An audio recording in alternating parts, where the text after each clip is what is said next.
I'm your host, Siyaa, live from Holland, and today we're going to talk about a very serious topic, the victims of groomers. It's time for us to focus on the victims instead of the predators and what the core issue is behind these problems. I want to share some of my information that I've gathered over the years. This information comes from various sources. Even though we're going to focus on the victims for a bit, I also want to share some info how these groomers usually prey on their victims as well.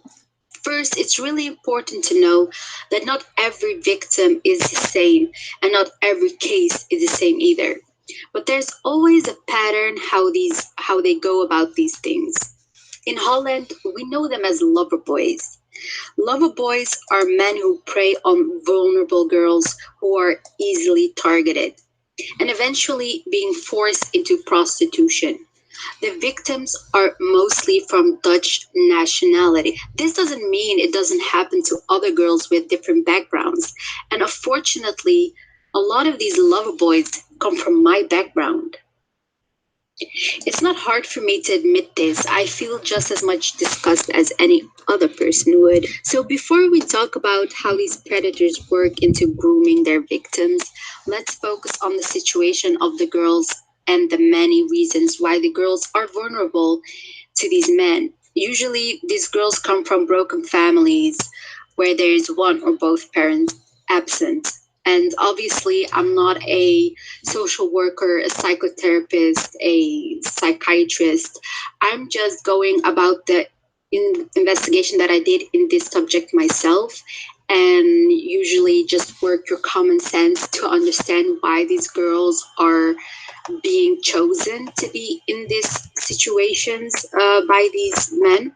And I think it's very important that I just, say that for the viewers and listeners. For a girl, it's just as important to have a father figure in her life.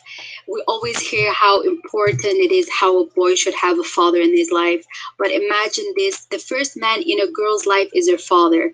Without a good example of how a man should treat her, it's much easier for her to fall for the sleaze bags that are out there. It's devastating if the girl doesn't have a father figure in her life. The beginning stages of her low self esteem is established by not having a father's love, attention, kindness, and sweet words in her life. In different cultures, we don't share affection that much. Most of us probably never heard I love you from our parents, and maybe you and I, we don't have issues with that. But for others, it might be important to them. A girl growing up without a father does more damage than we can ever think of. When we speak of an absentee father, we usually think the father is physically not there. Have you ever come to think that a father can be physically there, but emotionally, mentally, psychologically, he isn't, even though he lives in the same house?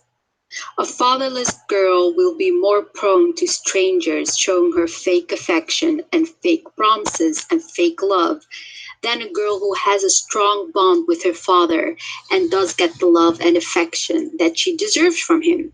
So, how does these predators work before the invention of the internet? Why I say before the invention of the internet is because the internet right now has made it more easier for these men to target these girls. And if any girl is listening, how you can recognize how a man is grooming you, how the situation goes from like too good to be true to absolute your worst nightmare.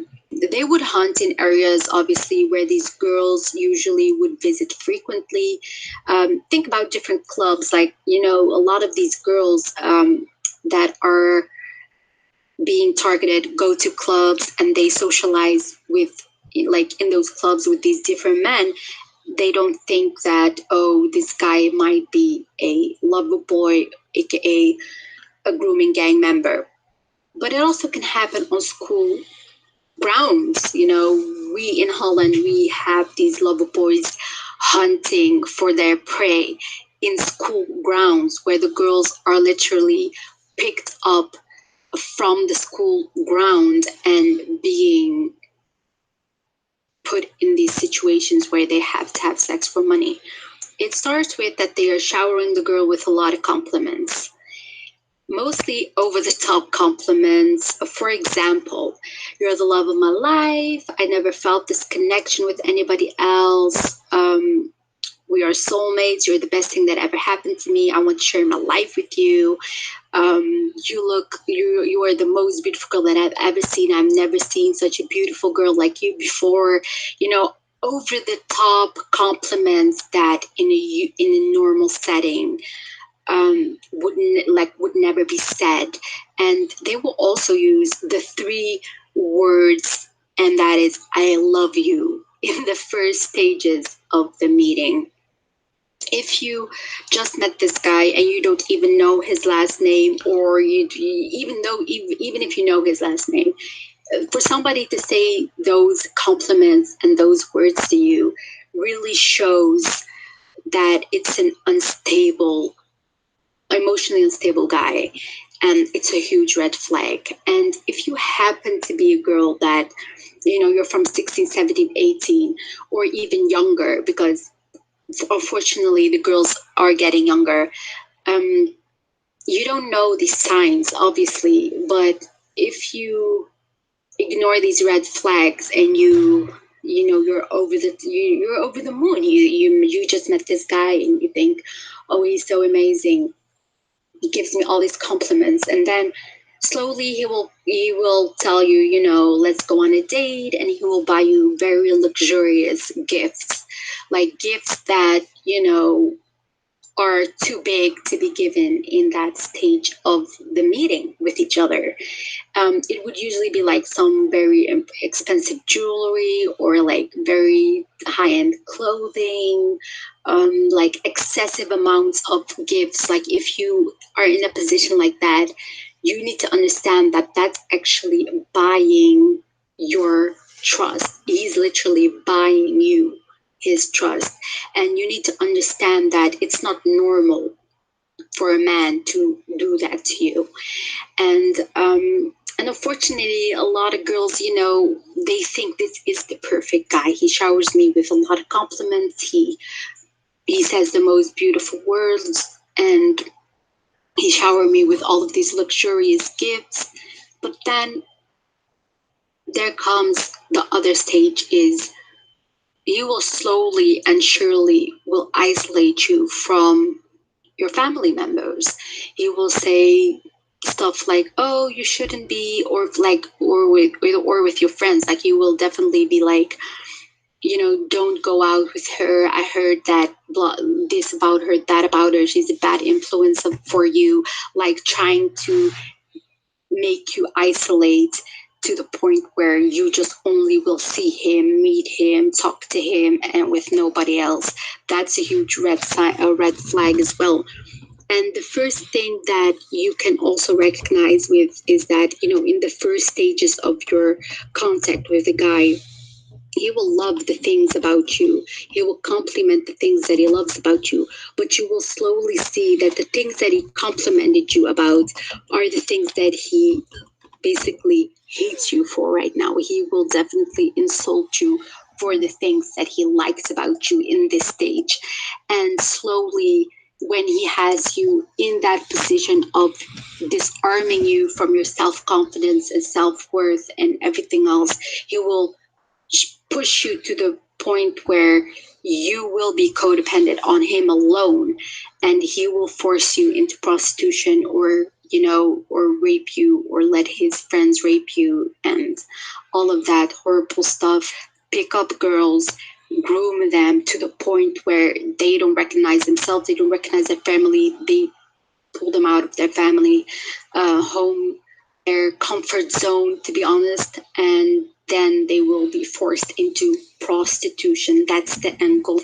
And this was done when internet was not as big as right now. But when the internet came to existence, and when everybody was using internet, we have a lot of social media.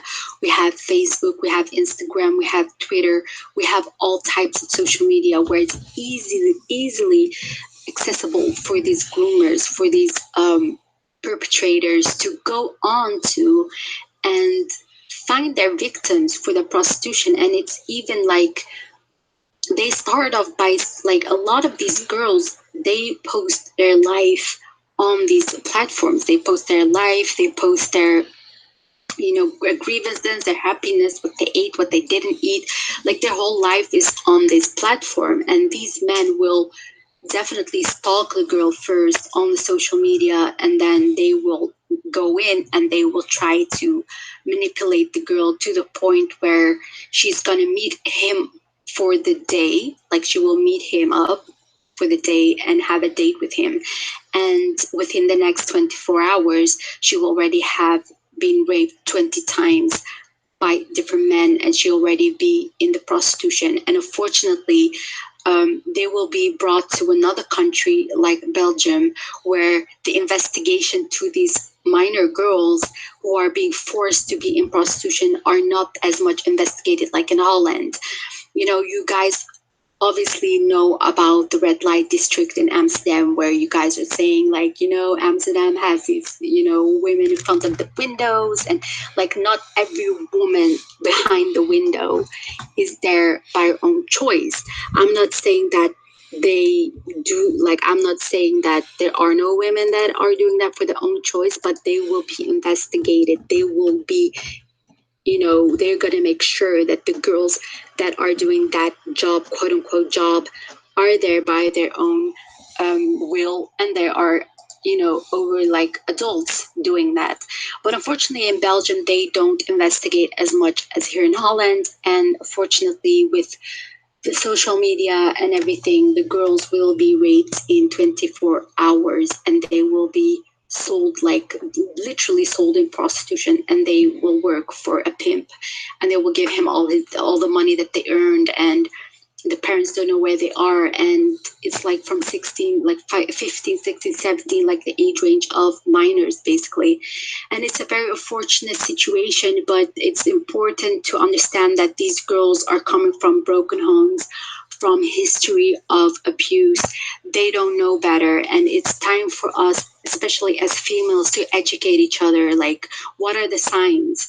What are the situation where we can get into where we might be in a prostitution?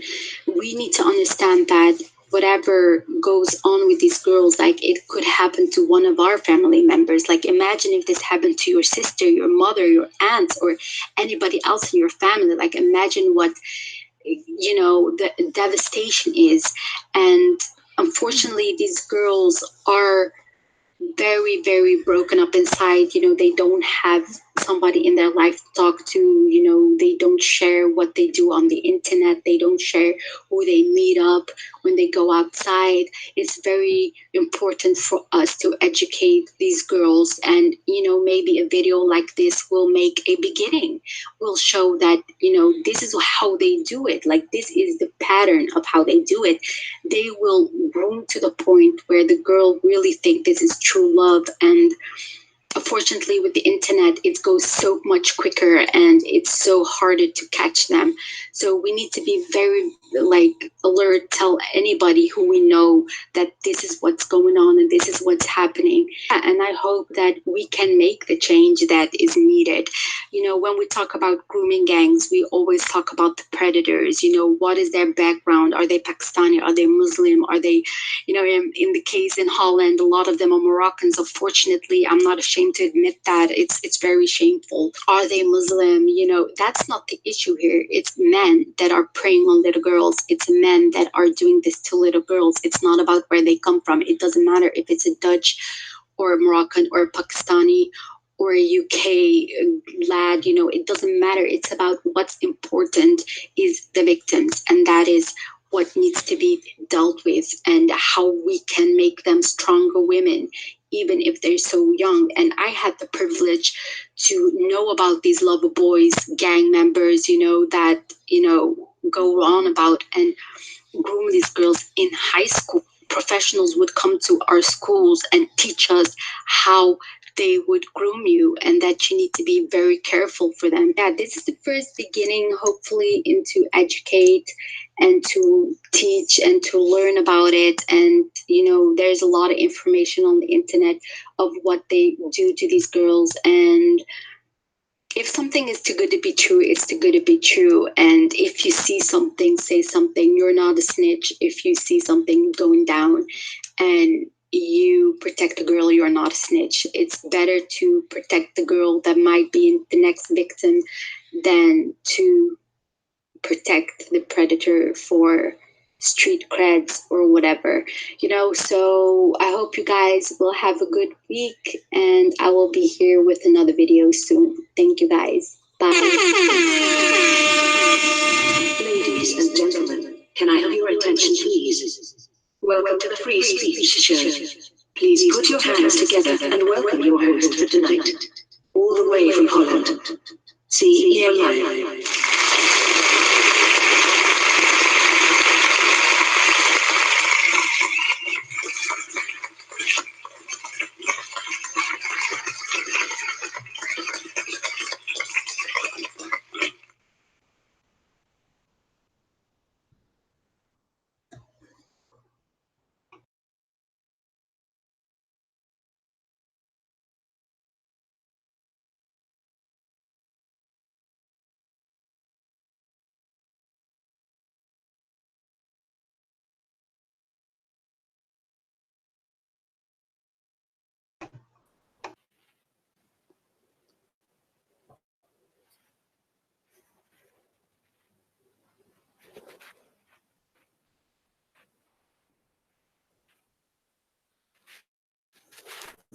Hello, everyone. I hijacked Manny Sinder's live show tonight, as you can see. No, I'm just kidding. First of all, I want to say hi to everybody. Hold on, I'm hearing myself back. Um, yeah, so first of all, I want to say thank you, Manny Sinder, for getting me on your platform. I really appreciate it. And thank you for showing my video that I have done a few weeks back. It's a very, very serious subject, obviously. And yeah, so today I don't actually have a topic, you guys. I'm just going to wing it today. I'm going to bring one good friend of mine and some other hosts to this panel enough on this. Hi, everyone. I'm reading the chat as well. Thank you, guys. Thank you. Thank you for the love, you guys. Thank you. Do you hear me? Oh, somebody said that there's no sound, but I get feedback, so there is sound. Okay. So yeah, the grooming thing is still a problem in the UK, in Holland. We have a huge issue with the grooming. I will spend all night talking about the grooming thing because obviously Raj already said that he's going to do something with big odds about it in the UK, and we also in Holland have people going to do something about that. So I don't really want to speak on the grooming thing, but yeah, it's definitely a problem, and we should definitely protect the girls and give them support, because a lot of these girls are afraid to come forward when they're being groomed and um, being harassed. So we should watch out for them and protect. If you have daughters, if you have nieces, if you have anybody in your problem, you got to do that. So yeah, I really want to hear the update on what's going on with the grooming thing in the UK. If you guys have something new information about that, I really want to hear that as well, and I think we all want to hear that. Yeah, there is definitely a grooming gang here in Holland. It's called Lover Boys. And unfortunately, I'm Moroccan, and a lot of these people, unfortunately, are from Moroccan background, and they are grooming Dutch girls to be in prostitution. So yeah, it's definitely a huge problem, and I don't support it at all. So yeah, you guys. So yeah, it's very odd for me to be on Manny Singer's platform because there's a lot of different perspective on this chat, but I hope that I can give you guys a new side of me that you haven't seen before. A lot of you guys think that I am this or I am that, but actually, I'm a very normal girl. And I have been a troll for a while, and I think that came back to bite me in the arse.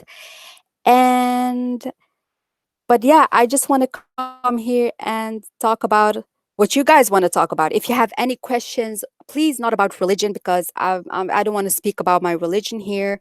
I want you guys, if you have any questions for me that you want to know about me or that you're curious about, you are free to ask them. Um, Oh, there's somebody named English Moroccan. It's so strange for me. It's so strange for me to know that there are Moroccans in England. Like, I didn't know that there were so much Moroccans in England. So that is funny, man. Thank you for the respect. Respect back. Respect, respect. Big up, bless up, bless up. That's how you say, right? Yeah. So, so my background is I'm Moroccan, full Moroccan. I'm not part this, part that. I'm fully Moroccan, Berber, and yeah, that's my background. But I am born and raised in Holland, so yeah. So my nickname is Jihadi Jane, and that's given to me by Raj Speakers Corner. So instead of actually, how do you say that, going against the um king of trolls, I was like, yeah, I like the name. I like the name Jihadi Jane. Why not? I love Jihadi Jane. So big up Jihadi Jane. Big up Raj, Speaker's Corner. Oh, you're right. Why am I so infamous? I think I'm infamous because I say it like I mean it. I'm not afraid to speak my mind. I'm not afraid to just say it like it is. Like, I'm straight up direct. That's how we are in Holland. We don't go around the bushes. We just give it to you. What you see is what you get. That's why I'm infamous. And I'm not only infamous, a lot of people are not very familiar with my background, but yeah, there are people that are familiar with my background and the same faith, that I'm a famous as well. I'm not a leader, I rather be a listener, and I think that a lot of people can recognize that with me.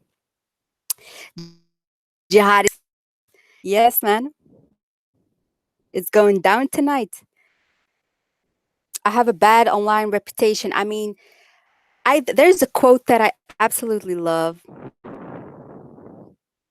Here's the thing.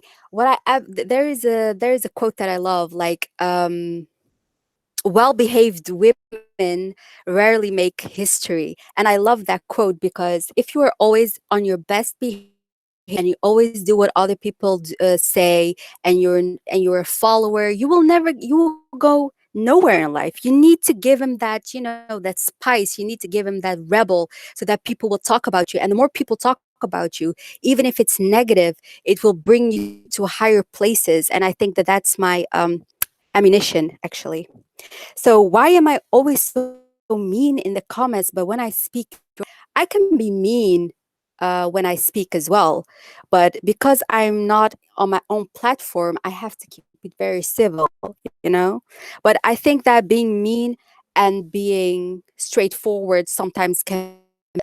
I like to be straightforward, and sometimes when somebody gives me an attitude of, you're less than me, I like to show them that no, I'm not less than you. I am this and that. And sometimes that can be mean, but I like to call that straightforward.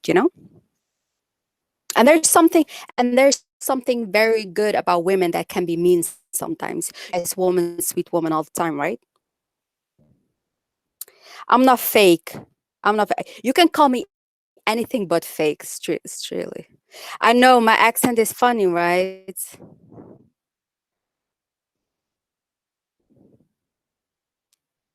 I get so much love tonight. Oh, thank you guys. That's really, really sweet. I didn't expect to get so much lovely comments. That's really sweet.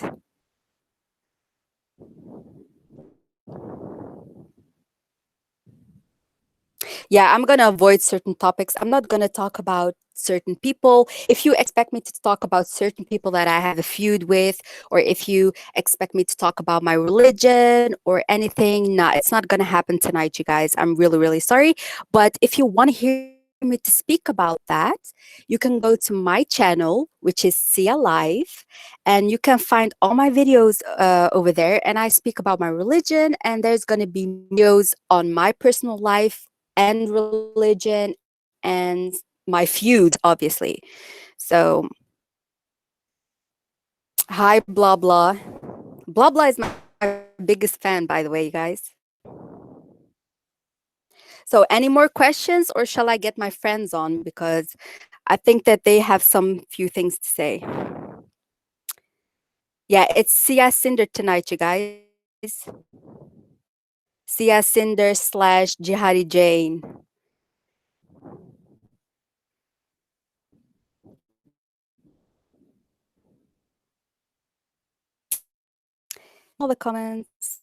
Thank you. Subscribe to my channel, you guys. Yeah, here's the thing, right? With Raj, obviously, me and Raj don't see eye to eye on the main topics, but I think he's like a king troll. I just like trolls who troll. And Raj is such a great, great troll, and he can be very kind. I don't see, like, a lot of people want to focus on the negative side of a person, but I rather want to focus on the good side of a person. And I definitely think that Raj has a good side on him, and that's why I'm like, big up, Raj. You are a king troll, and that's why I like you. You're funny. You can be funny on your platform. That's why I'm subscribed to him. Yeah, that's why we get semi along, but we're not really friends, but we're like frenemies in a way. But yeah, he's cool. I mean, I don't know why people all hate him like that. I mean, obviously I know because of his comments, but other than that, I'm like, whatever. So, no, I don't. Yeah, here's the thing. I really want to visit Speaker's Corner one day. I really want to, but I think I'm gonna cause so much chaos that it's not gonna be safe. Like, I need maybe I need that. Well, what is his name? P.S. Barnes or something like that. Maybe I need him there. Maybe I need the DFLA there to protect me. I don't know. Like, if I'm gonna go to Speaker's Corner, I need some freaking bodyguards from all kinds of places, man. Like, seriously. Like, I need the DFLA, I need the EDL, I need PC Barnes over there. I need maybe I need even the Queen. Like, really.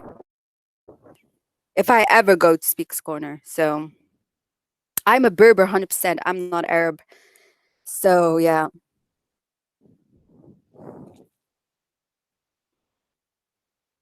yeah, man. So yeah, let's see if my buddies want to come on. Yeah. Let me just give him the link real quick, and you guys can all just chat with each other for a little quick second, because I have to give out the links. So here we go. Let me all this internet stuff, you guys.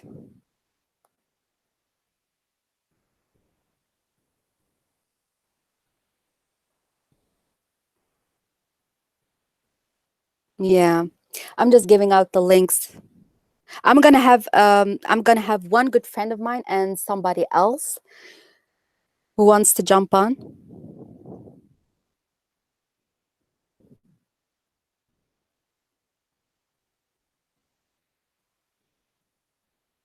Obviously, they cannot spread the link.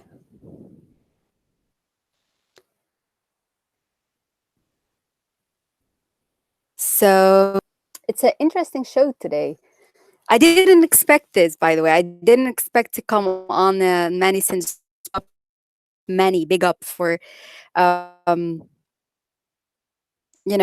platform. That's cool. That's very cool. That welcome in, Jafar. It was good. So, can you introduce yourself for all the viewers for a bit, who you are and where you're from? What's going on? This is Jafar. I'm from Chicago, slash Tampa, and wow, I see you on Manny's channel today. So how you guys doing? Yeah, everybody's doing fine. Everybody's very interested in this live show today because they never seen me on this platform. So it's funny, man. Yeah, I'm It's very funny. surprised. I was like, when you told me, I was like, what? Yes, that's what's so interesting. Like, instead of burning bridges, why not build bridges, right? Like, we always see people like burning each other's bridges, and I'm like, yeah, I like the fact that we are building bridges right now, and maybe we can all talk with each other and have good perspectives and, doing something good. I love attention, by So the way. And this, yeah. sorry, Well, I'm going to talk about. I'm are going to you talk. breaking up or am I breaking up? I'm not sure, but I'm going to talk about anything current that doesn't have to do with religions. I'm You're good with that. breaking really bad, I think. I said I'm willing to talk about anything minus religion.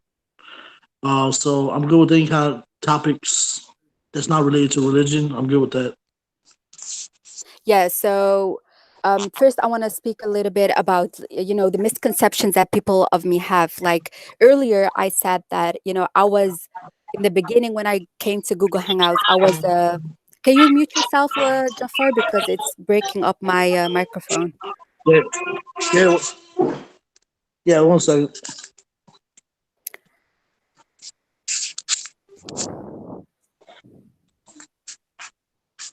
It's still unmuted, by the way. Yeah, thank you for muting. So yeah, when I came online on Google Hangouts 2 years ago, I was basically a huge troll, right? And when I was a troll, I got in some altercations with a few people, and we went back and forth with each other about all types of situations that was going on around the world. And in that trolling session with the other party, I said some very inflammatory things. And what happened is that they screenshotted that thing and altered the screenshots and spread it all over the internet. And it leaked out to live panels. And a few people have shown that on live shows. And yeah, some of the screenshots, I admit that that was me, and some of it were fabricated. So everything that was said and done, I got a lot of hate for that. And yeah, and now all of a sudden people think that I'm, really a jihadi, but I own it that I'm jihadi Jane because of Raj. But other than that, I'm actually, yeah, a normal girl like any of you guys. Like, I'm just a human like any of you guys. So yeah.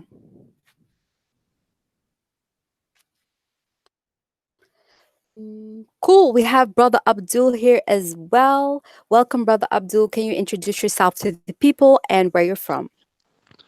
Peace. This is Brother Abdul, straight out of the USA, Newark, New Jersey, New Jerusalem. You already know what it is.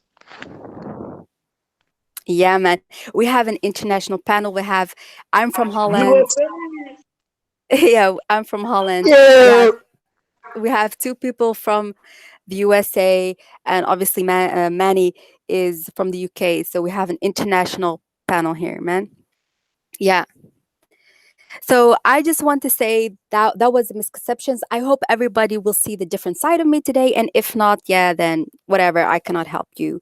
Big up Rainbow Dunya. I love your name, by the way, Rainbow Dunya. Big up, big up, big up for everybody that respects me tonight. And bless those people that still, trying to hate on me, but you hate on me because you ain't me. Ain't that right, guys? So let's see what top. Consider, consider. Yeah, so what topic can we talk about tonight? Is there some social issues that we can speak on besides the grooming gang stuff? I think we should talk about is how well I mean it's your panel, so whatever you want to talk about. Yeah, so somebody was asking me earlier in the chat if what my opinion is on homosexuality. And I'm like, yo, that's a very, very big subject. And obviously, we're going to speak on it from our perspective, obviously, but we're not going to speak on the religious stuff. Like, we have to, let's not, let's not dig into that. Just let us speak on a subjective manner, like what we think, okay? So, I will go first. So my position on homosexuality is that I believe um, I find it hard to believe that people are choosing to be gay. So, in other words, I know that maybe a lot of people are going to be pissed off or whatever. I'm just going to keep it real with my opinion. I think people are born to be gay. Why do I say that? I say that because there are people that are religious or come from conservative families that are risking their lives to choose to be gay. And I really feel empathy for those people that they're struggling with their identity. And I think that it's very hard for me to believe that they will just choose that. So that's where I'm struggling with the choosing and being born gay. That's where I'm struggling with. And if I delve into this subject, I always look at both sides of the opinions. So there's good opinions about um, being be like that you're choosing to be gay, and there are good opinions about being born and gay. So, yeah, this is what I believe. So, who wants to go with your opinion, Brother Abdul or Jafar? Yeah. For me, I definitely believe it's a choice, because I don't think the creator make human beings as homosexuals. Now, if you look in the animal kingdom, right, you do see, homosexual animals, and you might see a homosexual insect or something, but that's not who we are. And even within the animal kingdom, it's very, very rare. And another thing with the animals who are so-called homosexual, those creatures can reproduce without the aid of a man. You know what I'm saying? Because they have, both reproductive parts within themselves. Human beings are not built like that. So we can't look to the animal kingdom and say, oh, well, look, they was, they gay or whatever and blase, blase. That's irrelevant because those people know, those creatures know how to reproduce themselves. Human beings were not like that. I definitely believe it's a choice. And I think that, you know, the things in society that is being injected into the minds of the youth programs people towards this type of a choice of being homosexual. And I believe that people are definitely following their own desires. You know what I mean? And another thing too is that when you do a hardcore study of, people who are homosexuals, most of these people have been abused as little children. And then they grow up and then they become homosexuals themselves. If you study a lot of the cases, if you talk to a lot of homosexuals, most of them gonna tell you I was abused as a child. My uncle did this, or my mother's boyfriend, and this and that, etc., etc. Or my neighbor did this to me and that to me. So it's peak. So I just don't see any evidence of human beings being born gay. Even, effeminate males, right? Like I went to high school with this one dude. He was effeminate as I don't know what. Like if you would just watch him and look at him, you'd be like, look how he moving and talk. Like you'd be like, yo, this dude is gay. But this dude had all the fly girls in the high school. Women loved this dude. He wasn't a homosexual. He was just effeminate. So that's another thing that was showing me, as a young person coming up, like, well, wow, it is a choice. These people are choosing to be gay. You know what I mean? I just don't see the evidence for human beings being born gay. That's my opinion. Yeah, thank you for your perspective, Brother Abdul. Well, I agree with Brother Abdul. I was kind of tripping out when you said that there's gay insects and animals. I was like, wow, I did not even know that. I'm gonna have to Google that up later on. Although I seen two dogs humping, there were two dudes, but that could probably just be a rare thing going on here. Anyways, well, I think it is a social norm nowadays that before, like especially I was born in the '80s, so in the '90s you didn't really see that much out like outside just expressing their feelings on they're gay or homosexual. But I've seen kids in my school too, like they're feminine. One of them used to brag that he did pantyhose commercials and stuff. But but you know what? Like I mean, yeah, they had girls all around them. But when they got older, I seen like lately, I have Facebook and I still have them as friends. They came out, they came out of the closet, So most of those people did come out of the closet. I worked at airlines before, so like 95% of them are play for the other team. I call it play for the other team. So I don't know what you guys call them, but and I've DJed. I've DJed since I was 16. So I've been in clubs like where I've seen some crazy stuff happen. But like I said, I mean I don't think they're born in this way, but like brother Abdul said, there's a lot of past experiences, like being assaulted, as a young child, or um having no father figure around, or no friends who you hang out with. Sometimes it's your friends that you hang out with. You start doing and thinking that this is a normal thing. Or trying to fit in and stuff like that. So you try to try to be hanging with the people you're around with. So but again, I'm not here to judge people on how they live their lives. That's on them. So but other than that, that's pretty much what I have to say. Like with that Yeah, so question. yeah, so what I'm struggling with is this. So if people, come from a very strict background, right? They come from a very conservative family. I don't I my mind cannot figure out why somebody would choose to be gay when they know there can be very hard consequences. You know? I think that is just too like you it's just too easy to say, oh well, these people just choose to be gay because they're following their desires and they're like a product of society.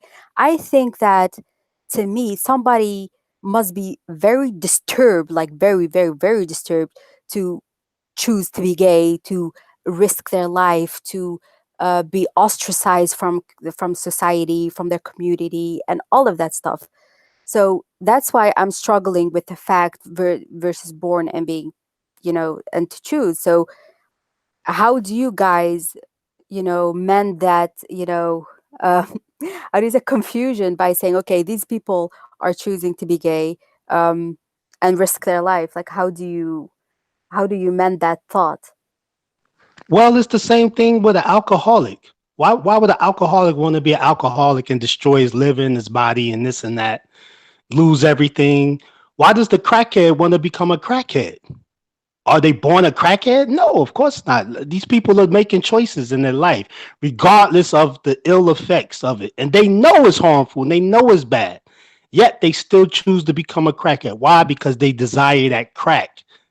You understand what I'm saying? Their desires is more driven and more important to them than what's right and what's wrong. You understand what I'm saying? So a gay person or somebody that wants to be gay, quote unquote, however you want to look at it, they don't give a damn about being ostracized by no society and all that foolishness. They want to please themselves. They want to please the flesh. They want to live the way they want to live and do whatever the hell they want to do on some Aleister Crowley type of stuff. So they don't give a damn about no society, what people think. They want to do them. I want to be gay. I want a penis. I want a vagina. And I'm a girl. I'm a man. I want a penis. All that homo stuff. And then they make the choice and they live their lives. They wasn't born. You can't say they was born that way. There's absolutely no evidence whatsoever, scientific or unscientific, to support that type of a thought. But think about that though. Why does the alcoholic or a crackhead want to be that? They chose to be that. Did somebody put a gun to their head and say, be a crackhead, be an alcoholic? No, they wasn't born that way either. So look at it like that. That's a good point. That's a good point. Yeah, that's why I'm saying, like, I'm listening to both sides of the coin. So, yeah, Jafar, what's your opinion? Like, how do you mend that confusion? Like, I think when you get older and and you start realizing, if it's something that's you're attracted to, or like I said, it is a choice. Just like Brother Abdul was saying, right? I don't think anybody's born, um, playing for the other side, And like I said, it's the environment they live in, the people that they choose to hang out with, and just like just like he was saying, alcoholics. If you hang around with alcoholics, you're gonna be an alcoholic, right? If you want to sober up, you're gonna be with sober people. You know, um, I seen people that I'm sure you've seen Jenner, how he changed from an athlete to what's the name now? Um, Caitlyn Caitlyn Jenner. Yeah, Caitlyn Caitlyn Jenner. Jenner, right? Now, I mean, what was the reason he turned out to be Caitlyn Jenner, right? I mean, there's different possibilities, right? One, he wanted his own show, right? And he went all out. For ratings. Um, yeah. Second thing is that he was all around women, right? All of them are girls, right? The Kardashians are all girls, females. He's probably in that lifestyle. And there's a secret lifestyle in there, in the Hollywood, that people don't know about. You know what I'm saying? And it's coming out now, where a lot of homosexual parties and stuff like that. So like I said, I mean, it's a choice um, that you have, right? And I'm not saying that some people don't have some people don't have what's the word I'm looking for? Some people don't have attraction with the same type of people. Look at women. Women always say, "Hey, that woman's beautiful." Um, but you ain't never gonna see a guy say, "Hey, man, that guy's handsome," or whatever. But there are some people that might think somebody else is attractive and stuff, but they already know that. You know what? That's not what they want to do. Like you can probably see a lot of people that might have those type of tendencies, but they don't act on it. Because they know that that's not the norm, or that's something that's it's not supposed to happen. Right. You know what I'm saying? So, yeah, but I also want to like dive into the whole animal thing, right? Because there are some like people who deal with the behavior of animals that claim that there are certain animals that are gay, like you sometimes you see two male lions and other animals doing the dirty, by the way. How do you explain that there are gay animals out there? I think that Brother Abdul spoke a little bit on that in the beginning, but yeah, so what's your perspective on that, on gay animals? I honestly didn't know there were gay animals until now.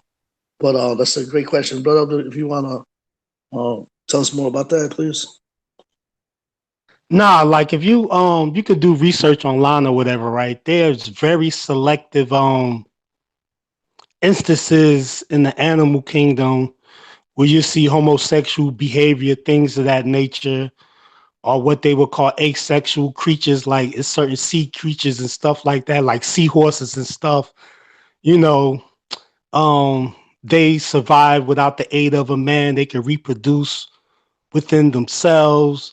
But as far as like the homosexual behavior amongst animals, it's very, very minute. It's very rare. It's not something that's prevalent, or you know what I'm saying, that's abundant. And I just look at it as a freak of nature. It's nothing. It means nothing to me. It doesn't prove anything.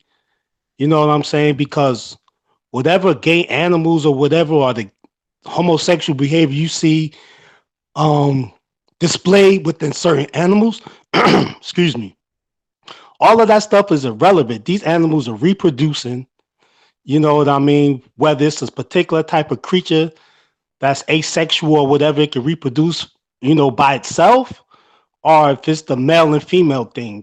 You know what I'm saying? That's the only way these animals are reproducing. Regardless of the rare cases of homosexual behavior you see. Like I seen an article, Siyaa brought it up about a lion that was acting like a homosexual or whatever. I'm like, this is one damn creature. This is one cat. This one lion acting like a homo. It doesn't prove anything. It's just weird. It's crazy. You know what I mean? That's the way I look at it. It's interesting to see that. Like, wow, that's amazing. But I've also seen lions protect the baby deer and then eat the deer. According to you know the mind of human beings, when a lion sees a deer, they got to eat it. But I seen where the lion was actually protecting the deer and would not eat it. And this lion was starving to death. Like you could see the damn bones touching the skin on this lion. But this lion protected this deer cub. It would not eat that thing. So what's that all about? So it's just weird things that happen in nature. It's very rare, absolutely 100%, and it means nothing to me. It's just interesting. That's how I look at it. Okay, thank you, Brother Abdul, for that perspective. I also want to say, you guys, please hit the like button. Please hit the like button because I'm seeing that we just have 8 likes only, and there's a 111 people watching. So please hit the like button and subscribe to Manny, subscribe to my channel, See Alive, and support this conversation, support this. Um, support this platform. And yeah, so lately, you guys, I just want to talk about a very controversial topic, and I know you guys don't have to answer it or speak about it if you don't want, but lately we have seen I'm just going to name her name, Sophia Lewis, right, who is a transgender woman. And I'm actually very curious about our opinions on that. And we're not going to talk about religion, okay, you guys? We're just going to talk about our own opinion. So, first of all, I want to say that I think that Sophia Lewis is very brave for speaking about her being a transgender woman. And I seen that she gets a lot of hate for being who she is. And I really empathize with her because she has to be who she is in a society that wants to change you so badly. And every time she goes to Speaker's Corner, she gets harassed. She gets, attacked for being who she is. And I admire somebody who keeps going to the park and not being, scared of showing who she is. I do have critical points of what I don't agree with that. Obviously, you have to be honest that you once was um, a man, right? Like if you are dating, you once have to you have to tell the people, hey, I used to be a boy, now I am a woman. Are you cool with that or not? It's not only fair to the other person, but it's only fair to yourself as well to stay in your truth and to protect yourself from harm. Because I have watched a lot of documentaries. um, I have a lot. Um, I have watched a lot of documentaries about people who are transgender literally being killed because they hide the fact that they once was a man or a woman. But it usually happens to men that change into a woman that they are being killed, and it's a safety issue. So that's my only critical point on that lifestyle. But here's the question again, like, does a person who is a transgender choose to be a transgender, or is it something that they're born with? Because they are born in a certain body, but they believe it's the wrong body. They believe they are not feeling who they are inside themselves, so they want to have a sex change. So why in my mind again, how can you claim that somebody chooses to be from for a different sex, literally change their whole anatomy basically just to choose it? So what is your guys' opinion? Like, I'm cool with it if you do not want to talk about it, but I'm very curious on your opinions. Go ahead, Jafar. I'll go after you. Wow, on the spot, huh? Look, I just got one thing to say, right? Because I don't want to get into details about what my opinion is or what my thoughts are of this. I'm just gonna say it like this, right? I seen the documentary. I think it was a while back, and they said that a lot of them that do change their sex oftentimes regret it afterwards, right? So when you are thinking about doing these kind of operations and stuff like that, you definitely have to make sure that you know that, I mean, now you can go back. I heard there's operations where you can go back to whatever you want to be at, but it ain't gonna be like the same. But I just think that you definitely want to think about it very, very, very, very, very, very, very hard before you do something like that, because like I said, a lot of them regret what they did. You know what I'm saying? So other than that, when it comes to Sophia, what's her name is Sophia Lewis? Sophia Lewis. Correct. That's her name, I Sophia have Lucia. I have no comments about her. I think Modine might have more comments about her than I would, but other than that, I have no comments. Modine, oh my gosh. Yeah. Yeah, I have no comments. You know about Yeah. her. She could do what she wants. You know what I'm saying? It ain't hurting me. But other than that, yeah, I got no comments about it. Go ahead, brother. Yeah, I don't have too much to say. You know what I mean? Like, as far as I see, it looks like Sophia made a choice. To be a female. It is what it is, man. Like, I don't give a damn. That's her business. You know what I mean? Whatever. You know what I Right. mean? It's, you Okay. know, So it's just the same. You just have the same like opinion with being gay and being transgender. she chose to be a woman, right? She chose to pop them pills, to get the breast surgeries, to get the genital surgeries. All of this is choices. She wasn't born this way. It is what it Right. is. It's not for me to really, what I mean? Like, and then another thing, right? See, I don't believe in like, attacking gays and killing them and assaulting them and this kind of thing. It's the Yeah. hell with them. Let them do whatever the hell they want to do. It is what it is. Like, you know what I mean? Especially when That you're talking I, about Western society.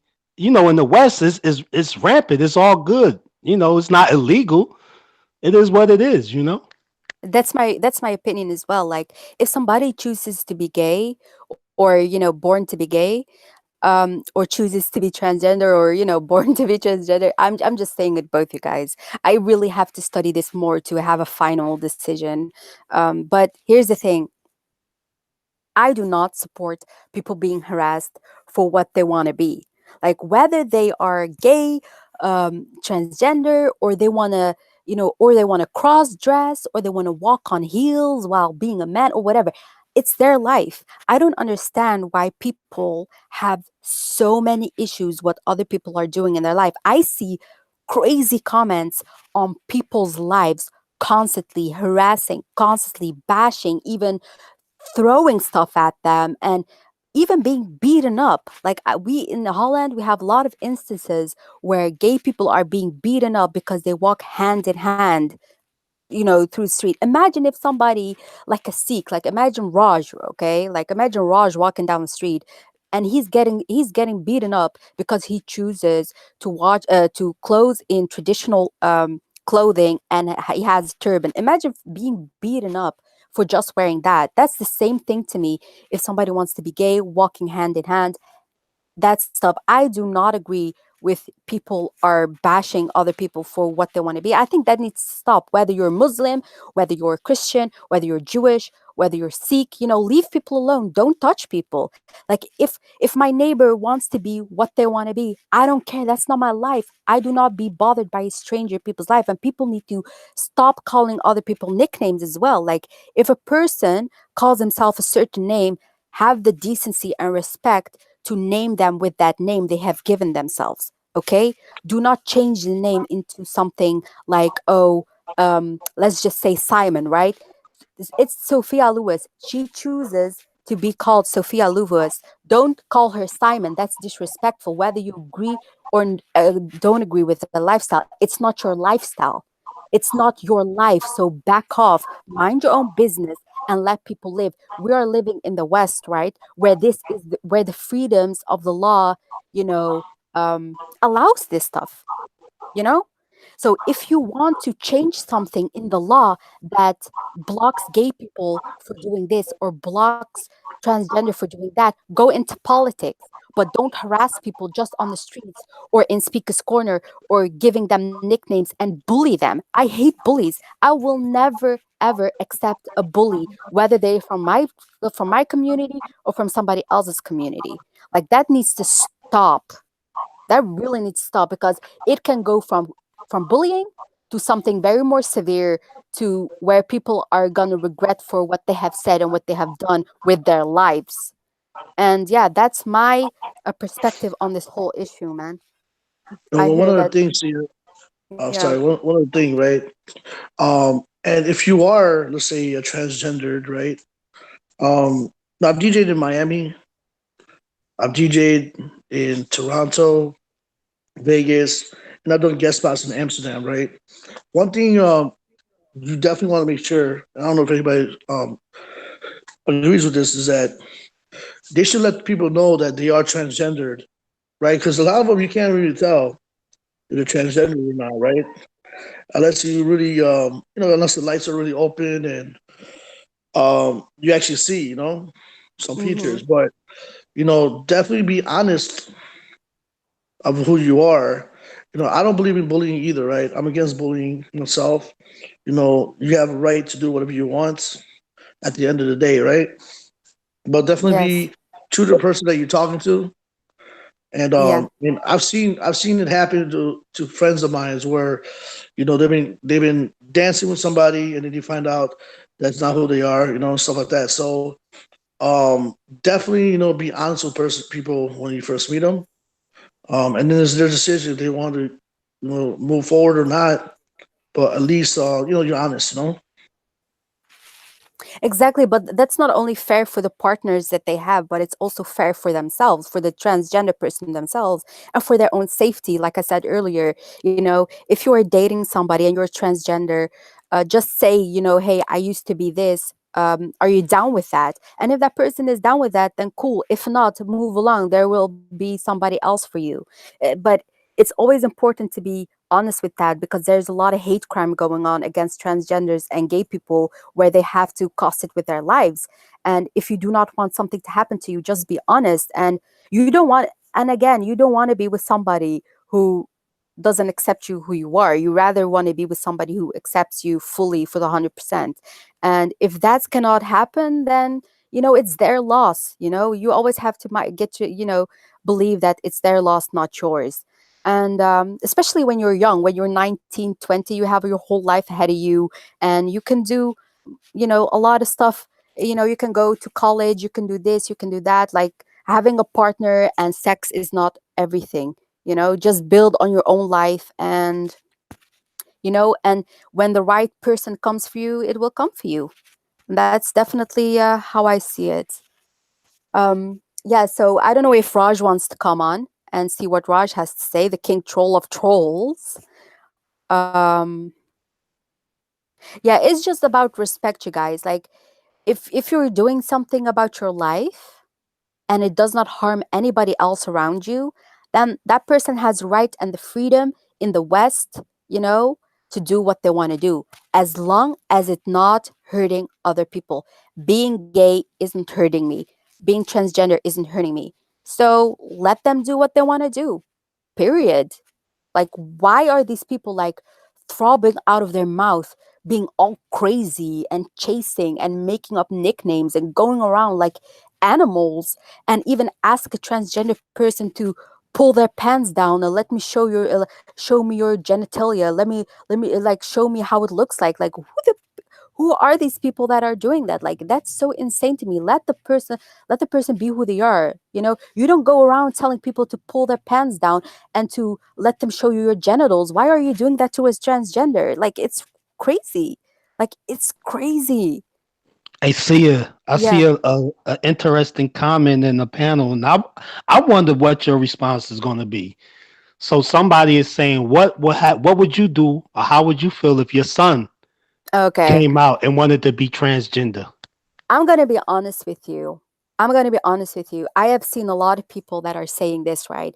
If my son is going to be gay, I'm going to, throw them out of the house. I'm going to, like, I'm never going to speak to my son again. Or if he wants to be transgender, I'm going to, the same thing, throwing him out of the house. I don't believe those people, especially of a mother saying that. You have carried that baby for 9 months in your stomach, in your belly, right? You have carried that baby 9 months, and you have fed that baby, you have taken care of that baby. When that baby was sick, you was taking care of that baby. And then all of a sudden, your child has some sort of, message to you like, hey, I am attracted to boys. Or, mom, I don't feel good in my own body, I want to be a girl. Then what are you going to, you're going to throw your baby out of the house? To be honest with you, I will not do that. Like, I'm going to be honest with you, I will love my child just as much as I would love, if I didn't know that. But there's a different side of that as well. I would definitely be sad and worried about what my other family members would say, what the community would say, what the society would say about my son. I will be worried for the rest of my life. But um, and also I would be saddened because I had a dream for that child, to have a wife, to have kids, and to have that, typical life. I would be saddened by that. But if my son would come to me and say, hey, I'm gay or this and that, I have to accept that, even with pain in my heart, even with lost dreams. I would accept my son just as much, as he wouldn't be, because that's my baby. I carried my baby 9 months in my belly. I'm not going to throw that away for nobody. I don't care what other people say, you know? So what is your opinion? Well, I don't really have to worry about that because no, my 5 year old's already getting digits by girls already. So it's kindergarten. So and he's liking it. So I'm already seeing his masculinity coming out. When it comes to girls in an early age. So I'm not really thinking about the future right now. I definitely don't want to think about going Oh, he muted himself. shop for makeup with them. Going shop for makeup with them because like I said, I mean he's 5 years old. Going on six. He's in kindergarten. Um, you can tell. Like, girls are around him, and then he can talk to girls and following them around sometimes and stuff like that. So um, yeah, but I'm not really worried about in the future. Whatever happens in the future, Yeah, you I'm gonna guys take have it that day. kids. So yeah, you guys can speak on it. Um, Yeah, but yeah. what I'm saying is like you know, man, I can't tell what's gonna happen in the future, right? So, and I'm not thinking about the future right now. I'm thinking about the day of. Uh, and what I'm doing with my son, and my daughter right now, and it's all about educating. All about asking questions, listen to what they say, and being there for them. Right now. Once you get that to Okay, that but age, here's we'll see. here's the question, right? What if, like, we're not talking about your current kids, right? So let's just pretend that you're somebody else, and your son comes to you one day and say, "Hey, daddy, I don't feel good in my own body. I want to be a girl." Or, "Hey, daddy, I am attracted to boys." What would your response be? Would you throw them out of the house? Would you disown them, brother Abdul? Oh, you asking me? I thought you was Oh, asking Jafar yeah, because he didn't both. he Yeah, didn't really address it, you know. yeah. Go ahead, brother Abdul, and then Jafar. Yeah. Well, for me, no, I'm not gonna throw him out and all of that because that's my kid, right? I'll be highly disappointed though. I'll be hurt, crushed, everything. I'll be against it. But as my this is my kid, right? So I would try to, work with him or something, talk to him or help him or whatever I can do. And if they still choose to do that and this and that, then well, what can I do? I wouldn't throw him away though. You know what I mean? Like, Okay. if my wife, who would be his mother, right, or whatever, right? If it's to eat or something. And I'm not gonna say, well, don't come around because you a homosexual or something. You know what I mean? Like it is. I'd be hurt. Though. I'd be crushed. I wouldn't like it. I wouldn't approve. Of, I would never co-sign it. You know what I mean? But I wouldn't Right. throw my kid away. I wouldn't throw him away because they might come back and straighten up and be like, nah, I don't want to be gay no more. So it is what it is. Right. Okay. Fair enough. Fair enough. Jafar, do you want to speak on that or? Nah, cause I was still having nightmares and shit. So I'm trying to keep it. Okay. I'm trying to keep it. Trying to keep it real right now. You know what I'm saying? Trying to sleep at night. Okay. So Okay. Cool. Cool, man. So is Raj gonna come on or not? Is Raj wanna speak to the panel or not, or is he trolling somebody else? Who you talking to, Manny? Yeah. Yeah, I'm asking if Raj wants to come on or not. Okay, Raj is gonna come yeah, on in 2 minutes. So yeah, it's definitely very interesting. Um, okay, it's very definitely an interesting panel, you guys. Um, so yeah, I think a lot of people expected us to be savage on them and to be all ISIS crazy. But here's the thing, right? We people here on the panel are just as much as humans like you guys in the chat, and you guys are mostly fed propaganda from people that you might have seen in Speaks Corner or Speaks Corner videos. Here's the thing, not everybody is the same, not every a Muslim is the same. We're even in the community, we are all individuals. We are all, normal people. To me, somebody asks me, is it different if your daughter comes out as a lesbian? No, it's just the same thing. Like, here's the thing. I would be more afraid of what the community. Can you mute yourself, Jafar? Because I'm hearing an echo. Yeah, thank you. So here's the thing. I'm more afraid of what the community does to my child than that what I would ever do. I would never harm my kids if they're gay, homosexual, or transgender because, believe it or not, I'm a very empathic person. I really actually hurt for those people. So if my child comes to me, out of all people, my own child comes to me and say, "Hey, I'm gay, mom." Of course, I'm gonna accept them, and of course, I'm gonna protect them. So, yeah, it's my child. I will love them regardless of what they are. I know lesbians and gay to me are the same. Nobody gets a more benefit or not. And here's also the thing, I would be more afraid of what my community does, especially to girls. If the community finds out that my child, especially a girl, is lesbian, I don't know what they will say. I don't know if they're going to be harassed. I don't know if they're going to be bullied. I don't know if they're going to be beaten up. So I will be worried for the rest of my life, actually, what will happen to them, especially if one time they're going to have a boyfriend or a girlfriend, and that's going to be like culture shock for me. Like um it's gonna be a culture shock for me, definitely. Like I don't know what to tell you guys. So yeah, it's definitely. So I feel for the parents of gay people because they are struggling with that same thing. So we'll see. I hope it doesn't happen because I would be worried to death. I would have very worrisome life. So yeah.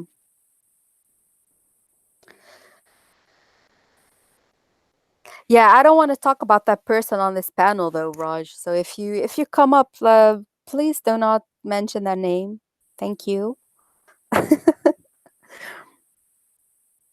Hi, Darren Musso J. Thank you for always supporting me.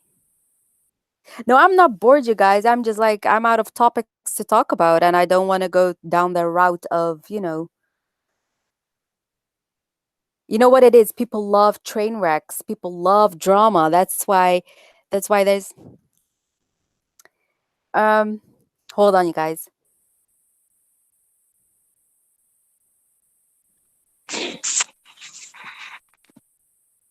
love. Yeah. Oh, Do you have a topic, Jafar, that we can speak about? I think we can talk about like now what I've been seeing lately is a lot of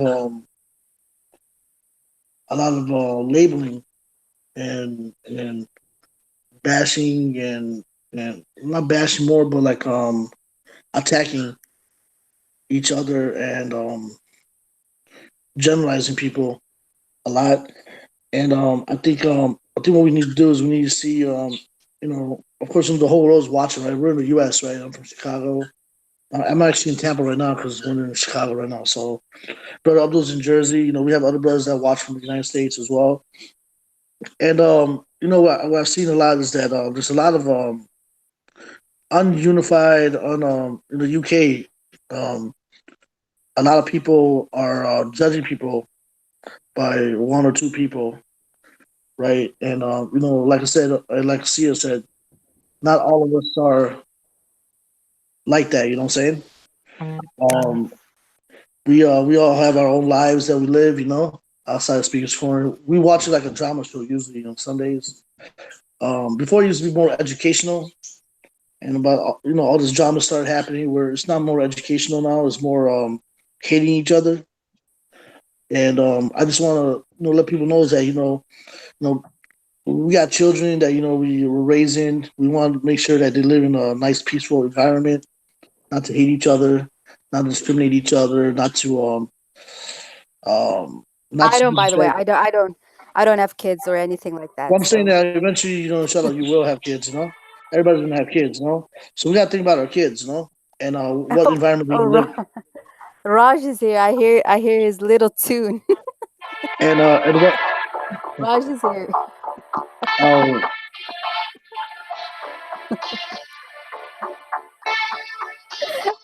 I always crack up.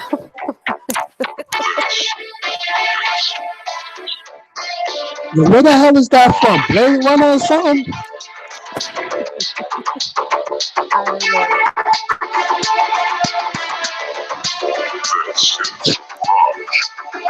All right, I won't play the whole lot. Hey, how you doing, Sia?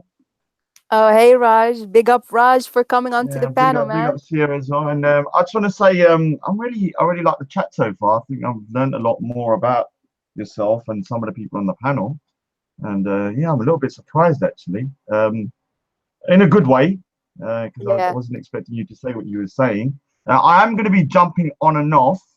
Manny said I need to come on now. I was going to come until later because I want to be nosy on another live stream hearing I gossip. know. So Yeah, I I'm going to see be the jumping gossip. back and forth. I want to apologize to Jaffa as well. hey man, what's going on? Jaffa, there you Hey, go, my buddy, bro. You what's got good, man? How what you it was. doing? What happened? Let me just explain why I'm going to apologize to Jaffa. Yeah, Jaffa has the voice, exact same accent as another person that Oh I've man, got problems with. And so this guy and me argued on a live stream. I thought it was Jaffa, so I roasted Jaffa like for a couple of days. And so I yeah, yeah. apologize. He emailed me and No, said it it's all wasn't good, you. bro. It's all good. But you got It's all almost good. the exact. Am I the only one that said that you got the same accent, or has other people said it? Now you're the only one, man. Because normally when they hear my voice, you can point me out, because I got like a little soft Godfather type of sound to it. Yeah. I So mean, now I can tell. But obviously, when I'm in beast mode, no, it's all good, man. I can't tell I the know. difference between the voices. I'm going to be kind of Yeah, like I said. I don't want to take over the show because everyone says I take over, and then it becomes the Rod show. So I don't want to. I've got. Can I just plug my own show on Friday? I will be doing a show on Friday. I won't mention a name, but let's just say there'll be a lot of exposing going on, and so everyone tune in from around 8 o'clock, and we'll kind of discuss a few issues that's been going on. Yeah. All right. So I just want to say, in terms of your Sia stance on homosexuality, I'm actually in the same camp. I know it's a little bit of a weird thing. I'm not camp though, but what it is that if I'm being honest, I don't agree with it in the sense that I believe in the traditional family. But if my kid came home and said they're gay, I wouldn't chuck them out. Would I be happy with it? No, I wouldn't. The reason I wouldn't be happy is because I know they're gonna have a hard life, and Right. that people are gonna treat them badly. And that's not, you know, that's not being judgmental. I know in my community, the Sikh community, if you're gay, you're going to have a very hard, difficult life, and no one wants that for their children. So when you someone like, you know, somebody asked me about if your kid turned transgender or was a trans or wanted to be a female, I said, look, if they come home and said they want to kill themselves because they're in the wrong body, I'm not going to stop them from doing what they want because I'm so selfish about, you know, my reputation. And so I think we've got the same views, which I'm not going to lie to you, I was a little bit surprised about. I actually texted Sophia. Do you get on with Sophia, Siyaa? So far, yes. Yeah, so far we're just cool with each other. Yeah. Yeah. Yeah, so I don't know if you want to, do you want to invite her later on? You don't want to. I don't think that we're gonna have a lot of left of this show, though. To be All honest, right. yeah, How long is the show for? I don't know. We just wing it. So, but I was like, if we have a conversation with you, then I might end the show. Well, we can leave it Actually, open. I mean, if you want to end this part of the show, then we can maybe still continue on other a stuff. second one. Yeah, sure. Yeah, well, we can leave the show running, and then it can just be if you want to stay on or people want to stay on, we can just kind of continue it. So yeah, I mean, if you want to ask me anything, then you might as well ask me now. Then while we're Well, on it. here's the thing. Yeah, I was just like, this is the first time that we actually having a normal conversation. Usually, it's always like trolling and all Yeah, that banter. But yeah, yeah, so I'm very glad that you are surprised about my different side that you're usually seeing. And mm, I also said to the people that you are a very nice man mm. um, when you're not trolling, Yeah. I mean, obviously. a lot of people are like that as well. Even Omar, you know, Omar Ratboy. Um, when you speak to him Hmm. by himself, he has a nice. Everybody has a nice side, but not all just one-dimensional savages. I'll become a beast when people start uh, trying to trash me, a bit like yourself and other people that I know. This is why I get on with certain controversial characters, even if I don't agree with you. So I'll give an example. I kind of like Go Live, and the reason I know you don't, but I kind of like him because he gives as good as he gets. Even someone like Abu Tablet, the famine victim, even him, although I think he's a disgusting human being, when I used to see him at the park, I used to like him because of how, uh, let's just say, how he used to stand up for himself. Do you understand? And I kind of respect people like that that have their own views, and even if I don't agree with it, when they stick up for themselves, um, you know, I can't help but give them respect and kind of Exactly. And admire it. yeah, and that's where I understand that if people come with you with a certain attitude and call you Yeah, names and trash your family or anything, I yeah. can see why you would trash them back, and especially on religion wise, because that hurts us. So Yeah, I I mean, see. but the thing is, if you look at my videos, I've never really criticized what I call your theology. You understand? Like, Hmm. I've never criticized Muhammad. Uh, Find me a video that I've done it. I think it was only once when someone said something about my gurus, and then I retaliated. That was it. I've That's never the said anything. thing. I've never said anything about Allah. I've never said any curse words about your faith in that sense. All I've really criticized, if you look at it, is systems like, you know, Sharia law, not Sharia but Sharia law, and Right. maybe things like the niqab and the burqa and stuff like that. And so even those are not 100%, let's say, agreed upon anyway within the Muslim community. Some people don't Exactly. agree with certain things. So when I Yeah. say it, I mean you can say, I mean, someone like Tan, he went for your faith like directly. Like, I don't care, if I'm being honest with you, if someone wants to pray 5 times a day, if they want to go mosque a million times a day, I don't care if you want to go whatever you want to do. But when you start having systems and stuff in place which are affecting other people, like Sharia penal codes, then I have a bit of an issue. Yeah, and the thing is, I'm telling that to everybody, who criticize me for being normal to you. Yeah, not even nice, but just being normal to you. I get a lot of hate, and I'm telling them like, yeah, he never insulted the prophet, he never insulted Allah. So Yeah. what's the deal? The deal really is because you, like you said, with the Sharia, but I don't think the Sharia is even the thing. I think that you, because you are with Sophia Lewis, and I Yeah. think that a lot of people hate you because of that. You Well, know? also because I've aligned myself with certain individuals that people don't like Tommy Robinson, and obviously Right.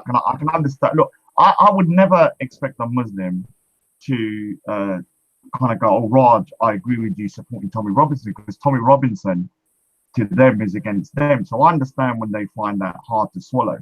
But my kind of thing is that what people need to understand, that as the Sikh community, I mean, you're from Holland, and you might not have Right. met many Sikhs. The problem we have with the Sikh community is this: we look like Muslims, we look Mm-hmm. like you. Yeah, our language is almost. I mean, if you look at Big Odds and me, the reason why we clashed is because we are literally from the same part of the world. We are literally only until 70 years ago we were in the same country, yeah, in the same area, and it's only because of the partition that we moved. And so, when something happens like a terrorist attack, what do you think a layperson who doesn't know who a Sikh is thinks of me when I'm walking about? Right. Yeah. Yeah. The same way someone with a burqa or somebody will be looked at. I get that after Well, you have terrorist a point. Yeah, you have a point because, and like, especially in the U.S., like, I'm sorry, in Chicago, like, there's a suburb in Milwaukee. I don't know if you guys saw this in the news, but some white guy came in and started shooting up the Sikh temple. yeah, A lot of them were killed because he thought it was a Muslim mosque. yeah, and I don't want people to misconstrue this, because when I say this, everyone says, "Oh, well, you'd be okay with Muslims getting it." No, I disagree with all violence. What I have find frustrating is that, after things like little things like after 9/11, the first person to be killed for in revenge was a Sikh guy in a petrol station because he was wearing a turban. And the analogy I give is this year. I got fed up in 2017. I kind of went on break. I started going Speaker's Corner after the London Bridge attack, the Manchester attack. There was 2 attacks on London Bridge near the Parliament, and also there was a lot of grooming cases that come out.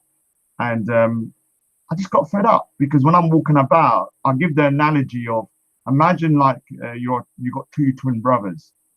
They both look exactly the same. One of them, just for hypothetically, is the Muslim community, and the other one is the Sikh community. And one of them is walking about trying his best to fit in and do whatever he has to do, and the other boy is a little bit naughty. But you're always mistaken for the naughty kid, even though you're trying your best. And that's how it sometimes feels as a Sikh. And I get annoyed with it. And I know sometimes I kind of react in an angry way, but it's more out of frustration rather than anger. I'm like, all right, it's like that your twin brother was being naughty. You would want everyone to know that you're not your twin brother, you're your own person. And that's how I feel about myself and the Sikh community, that we're a separate community and we have our own way of doing things, and we're not connected to the Muslim community. But that doesn't mean I want the Muslims to be hurt either. The same thing what we have in our own community. Like, we, even as a community, we are individuals. So when a Muslim does a terrorist attack, right, they Yeah. view all of us as terrorists, and that's Yeah. also frustrating for us, because we want to go to school, we want to go to work, we have our Mm. daily lives, but people are attacking us for what other people are doing. So we have that same thing in Mm. our own community.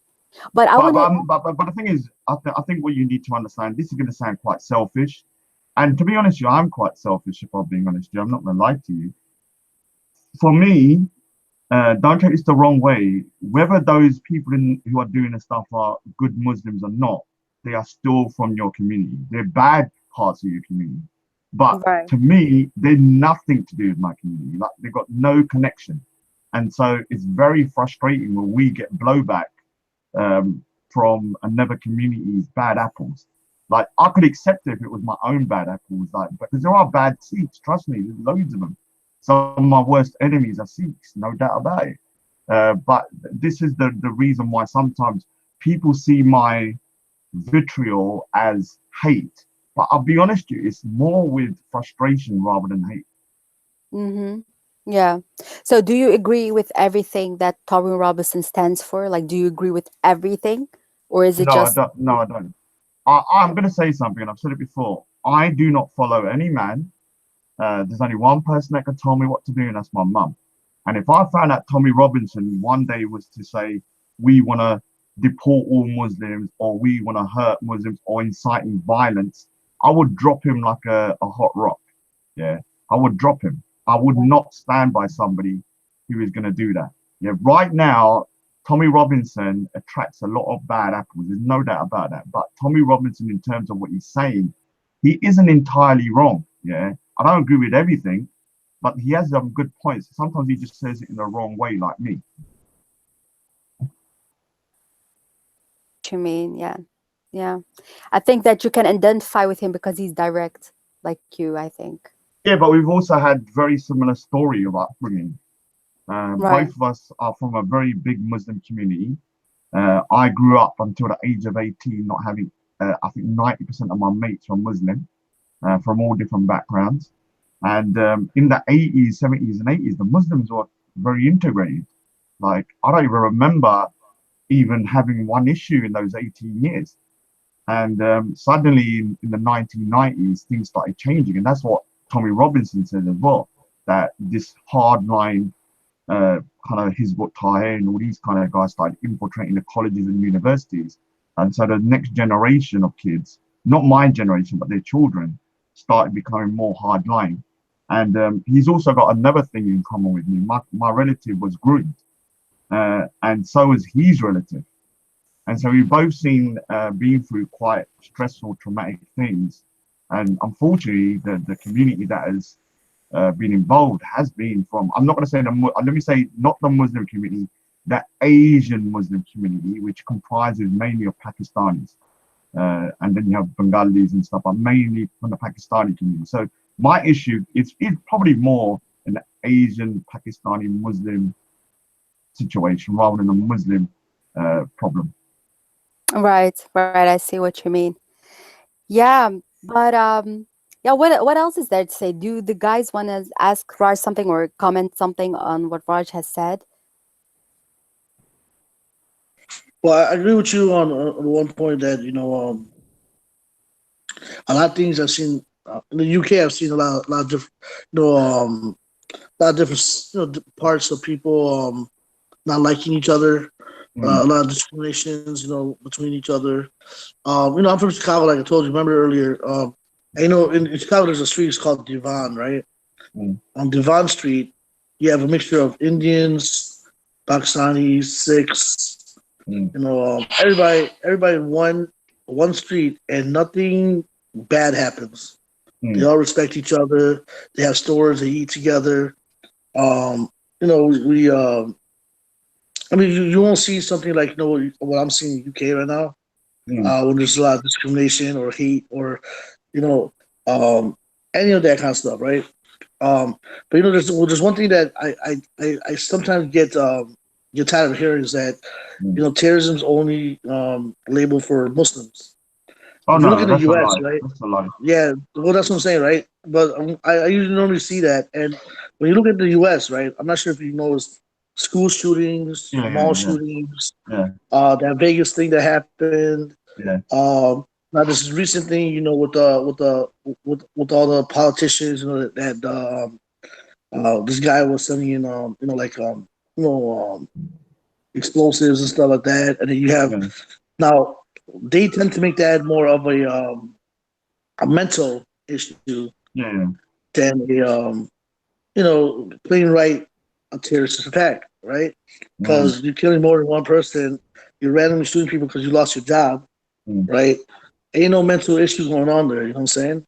Yeah, I agree with you Um, totally. I think there's a big hypocrisy in the news, and yeah, it's always when a white person does something, shoots someone at the school, it's a mentally ill person.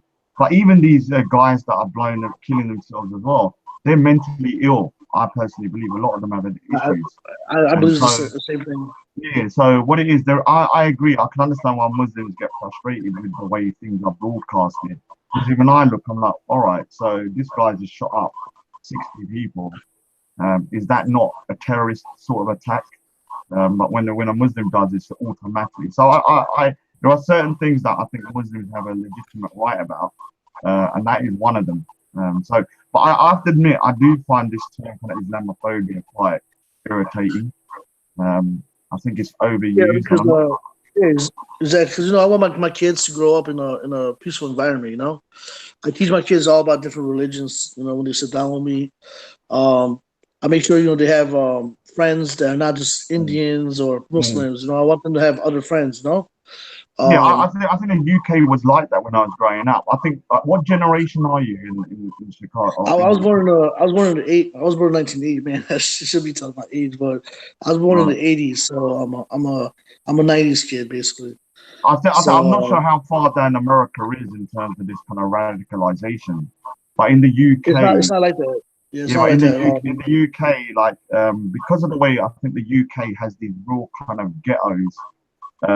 They call them no zones. You know, you hear these no go zones. Have you heard of those? Yeah, yeah. They're not really Chicago no. has something like that too. They're not really no go zones. If I walk down there, I've been to full Muslim areas. I don't feel anything different because obviously I'm brown, so they don't really know. But the reason they Mhm. call them no go zone areas because I think because of white people when they walk into an area and it's so alien, Mhm. mentally for them they feel it's a no go zone area. But Yeah. in reality, it they can walk in there and nothing will happen. They'll walk back out. But because of they kind of like they're walking, oh, this is like so different from my area. They do have that kind of mental block in a way, and in a way, it's actually their own kind of hang-ups as well. If I'm being honest with you, but I can understand from their Yeah, point of view into an area, and it's so different from their own. I mean, one of the things people need to understand is that you have a lot of different areas where you have different communities because people tend to drift towards people that are like them. And there's nothing wrong Yeah. with that. Like Sikhs drift towards Sikhs, Hindus towards Hindus. But what's happened in the UK is that when you go to a Sikh area, it still has some semblance of British culture. It doesn't completely change. So this is a very negative thing I'm going to say because I don't agree with drinking. But in Sikh communities, although we're not allowed to drink, for some reason there's a drinking culture, and the British obviously probably can relate to that because when they go into a Sikh area, there's loads of pubs. I don't agree mhm. with that personally, but when you go to a Muslim area, because you're more strict, remember Sikhs are not supposed to drink; it's totally prohibited. But when you go to a Muslim, because you're much more strict with your religion, things like pubs and stuff, they're all closed down. All they will just close down, yeah, and then they'll be Right. changed into something else. And so when a white British person walks through these areas, they for them I think it feels totally alien. There's nothing Mhm. that they kind of relate to, in my opinion. Well, Chicago's a little bit segregated as well, like you're saying. Like they have an Indian area, then they have like a Chinese area, they have a Polish area, they have a Greek area like Greek Town. Um, they have I mean, they have different areas too, like Spanish areas and stuff like that. And if you heard of Chicago's reputation, it's not that good when it comes to crime. Vinny Sullivan's in the house. Big up Vinny Sullivan. I don't know what he's doing there. One of the so-called Nazis. See, this is the problem. There's a guy called Vinny Sullivan in the chat, and this particular guy has been made out to be some full-on Nazi. He's actually a really cool dude, man. This is the problem I think we're having within the UK in particular. You have people on the right side. I consider myself on the right, and if they look a particular way, the Muslims or the people or the blacks or people from the other side see them as racist Nazis, and the people from the white side see the Muslims with a beard and stuff as like terrorists. Yeah, in reality, most people are not that extreme on either side. Yeah, only a very small minority. I reckon if people started talking and getting to know each other, I think people would have a lot more in common than they think. But they're demonizing each other all the time, and so no one can actually communicate without calling each other a racist or a terrorist. Yeah, And I but think here's the thing. Here's the thing with that. There are people in the from the right that do have racist views or do have oh, some sort of views like no doubt. I'm not going to deny that. Um, I would say that there's a small percentage, not maybe 5% or so. But the same way in the Muslim community, you have 5% of bad apples. You have 5% of bad apples on that side as well. And those are the two that need to be sorted out on both sides. Yeah. yeah, Most people on both sides just want to work and just have look after their family and earn a living. Do you understand? And just be yeah, happy.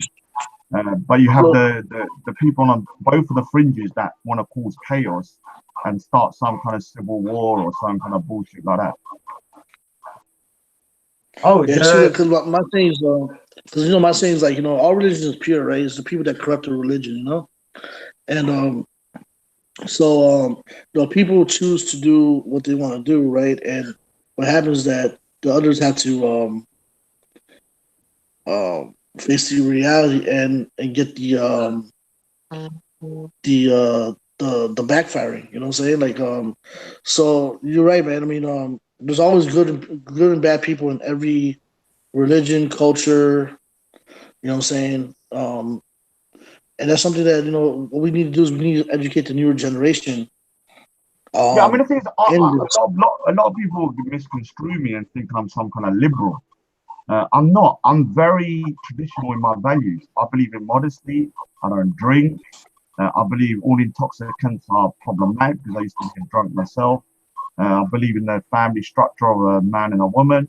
I believe women and men are created equal but different, which is kind of like the Muslim stance in a way. We are different. We're not men are not women and women are not men.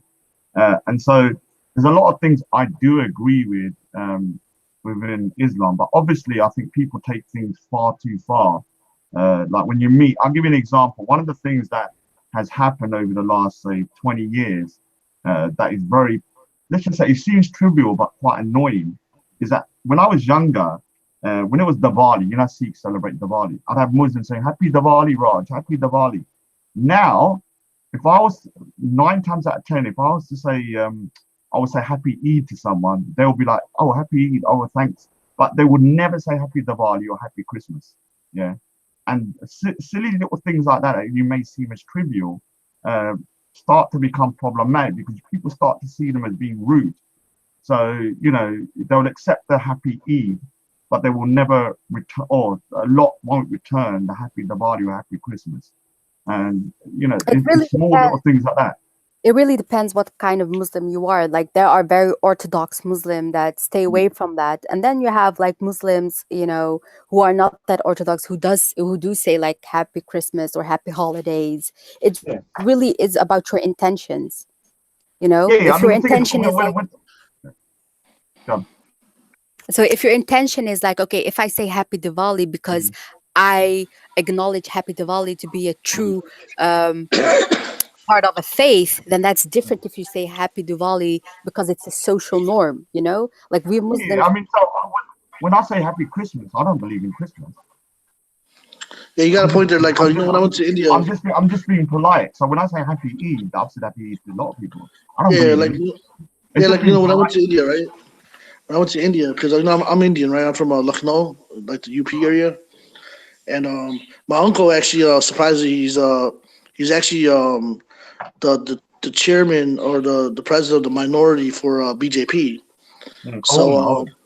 Did you yeah, want he to say has that like a again? real Say that again. the Say that BJ again. the BJP party. Your He's the uncle's he's part of the the BJP. Well, he's a minority leader, right? So he's like he has a big seat in the minority leaders, right? So he makes all the big decisions But in the UP you're. area. I don't know. Sorry, but you're Muslim though. Yeah. So but he he's been there for years, like maybe like 30 years now. In that from back when he first started. So he has a high seat, like if you Google him or see his Facebook, like he has like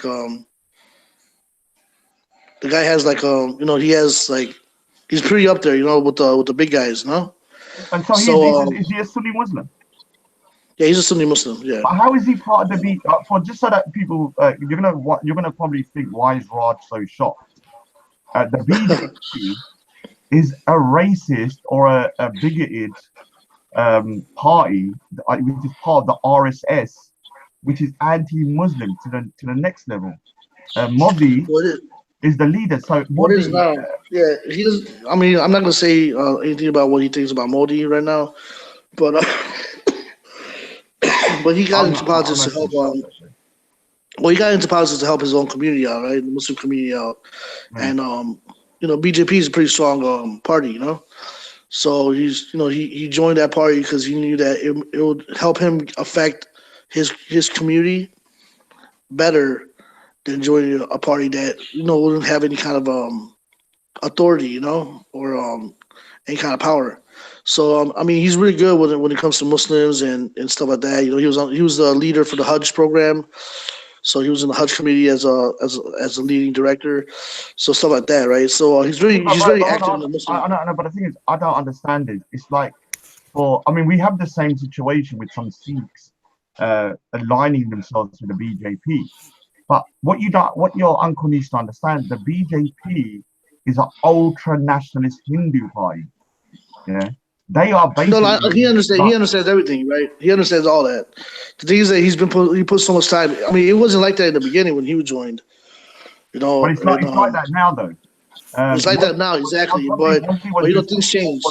for the Gujarati massacre. You remember Yeah, when the yeah, Gujarati? exactly. And trust me, my whole family is really mad about that kind of stuff, right? So we always tell him that. But the thing is that he's like, what can I do? I spent most of my life in this party. If I leave now, then what's going to happen is that I'm going to lose everything that I worked for. So he's Okay. like, the only thing I can do is help my own community out, and the Muslim community out by using what I have, and what kind of power I have right now, Okay, right? hold up, So Jafar. I have to address something. Um, First, you guys, please like this show. Everybody, please like the show. Thumbs up the show that we're having today. I saw that Steve Speaker's Corner wants to be on about the gay issue. So, like I said, my opinion was I'm still on the fence whether you're born gay or choose to be gay. Actually, it's Brother Abdul and Jafar that were of the opinion that it was a choice. But I don't know if Brother Abdul wants to debate Steve on this. I don't know if Brother Abdul is still here on the panel. Are you here? Yo, of course I'm here. Okay, so do you want to debate Steve on this? I don't care, no problem. Okay, Jafar, do you want to debate Steve on this because he wants to be on? yeah, I mean, as much as I can. I mean, like I said, I mean, you know, Yeah, it's a very sensitive subject, It's So peak. it's very sensitive subject. Like I have my own opinions, but like I said, I mean, I respect other people's opinions, and other people's lives and what they choose. So I don't want to hurt anybody's feelings or what I say or no, say just say something what you that. want, man. Just say what you want. Like I look, like I said, Well, I have. I'll be honest, but I'll be honest, but not direct. All right, so I'll be honest on what I feel like saying, but I won't. I'll be honest. I'll let brother Abdullah handle it, and I'll say a few words as well myself and handle it. But what I was gonna say about the Diwali thing, right, with brother Raj here is that so when I went to India, right, because I got actually arranged marriage as well. I don't know if you know that. So I went old school, right? I went straight up old school, right? But when I went to India, right, they celebrate Diwali there. They celebrate Eid and stuff like that, right? And I went there in the Diwali time, and actually it was Ruxta Bundan time too, like for the brothers. They had that Ruxta Bundan. They put something on your hands or something. Yeah. I don't know if you know what I'm talking about. So I'm in Kanpur, right, where my uncle is, and never celebrated this before in my life, right? So they're putting like hand ties around my hand, right, and a whole bunch of stuff. And I'm just a kid, right? I don't know what's going on. And they're telling me like, this Rux and Bundy. That means like, like you're our big brother or you're our brother, so we're putting this on you. And and then Diwali is there too, and everybody's saying Happy Diwali, and everybody has a whole week off or something. And but like I said, I mean, it was nothing like like I wasn't forced to do anything religious. It was just a celebration. You know what I'm saying? So Yeah, I mean, I mean, the thing is that me, I don't know if you know Big Odds. You know Big yeah, Odds. I mean, do you know who yeah, Big Odds is? yeah. I seen him. I've seen him on some of the You know the guy that videos. chased me around the park and I got him chucked out doing the Benny Hill skit, like running around the Oh, park for like 20 minutes. Like now, me and Big Odds, yeah, like obviously, like we get on now because we're both from the Punjab, but his side's on Pakistan now. And actually, yeah, Uttar Pradesh is pretty near Punjab anyway. They're one side of it. You're very close yeah, to where we are as well. So we do have a yeah, shared history. And so what we're doing, because the problem with Speaker's Corner, like was that over the last couple of months, when you start talking about topics that are so contentious all the time, it starts brewing a lot of, let's say, disharmony through the park. And one of the things is that when we talk about India, Like my history of India and your history of India as a Muslim would be different, even though we're from the same place. I mean, reality and Yeah, I'm not perception really are good going to with be. Indian. Yeah, I'm not So, really Indian history. so, so most Muslims will see the Islamic conquest of India as something, that's beneficial or not that bad. But to me, as a Sikh or a Hindu, we see the Yeah, Islamic conquest as a real genocide of epic proportions. And so, whenever we talk about this particular uh, time frame from the 10th century to the 18th, it gets yeah, very heated. So, what we've done to try and move things along is that we've decided to talk about Indian history pre 10th century, so pre Islam and pre okay, okay. Sikhism. Yeah, Right, and right, right. so You talking about like that the caste way, system type, the caste yeah. So system, and last week we spoke about King Porus, who was the Punjabi leader, a okay, king who pushed back Alexander the Great in 326. On Sunday, we spoke about I don't know if you've heard of the Aryan invasion theory. yeah, So we're talking about subject matters that are not religiously based, yeah. So and you guys talking about something that's more mutually agreeable between yeah. both of So you. so big odds is, hey, why don't you I get think me on board? that's a great idea, man. I think So that's a great idea because why you don't know, you get big odds on? Because the thing is, like, obviously we got I'm not gonna lie, mine and Big Odds show, we got a series going, might go down in history as the greatest ever educational yeah, program. Because every one of our little talks ends up with an argument with someone.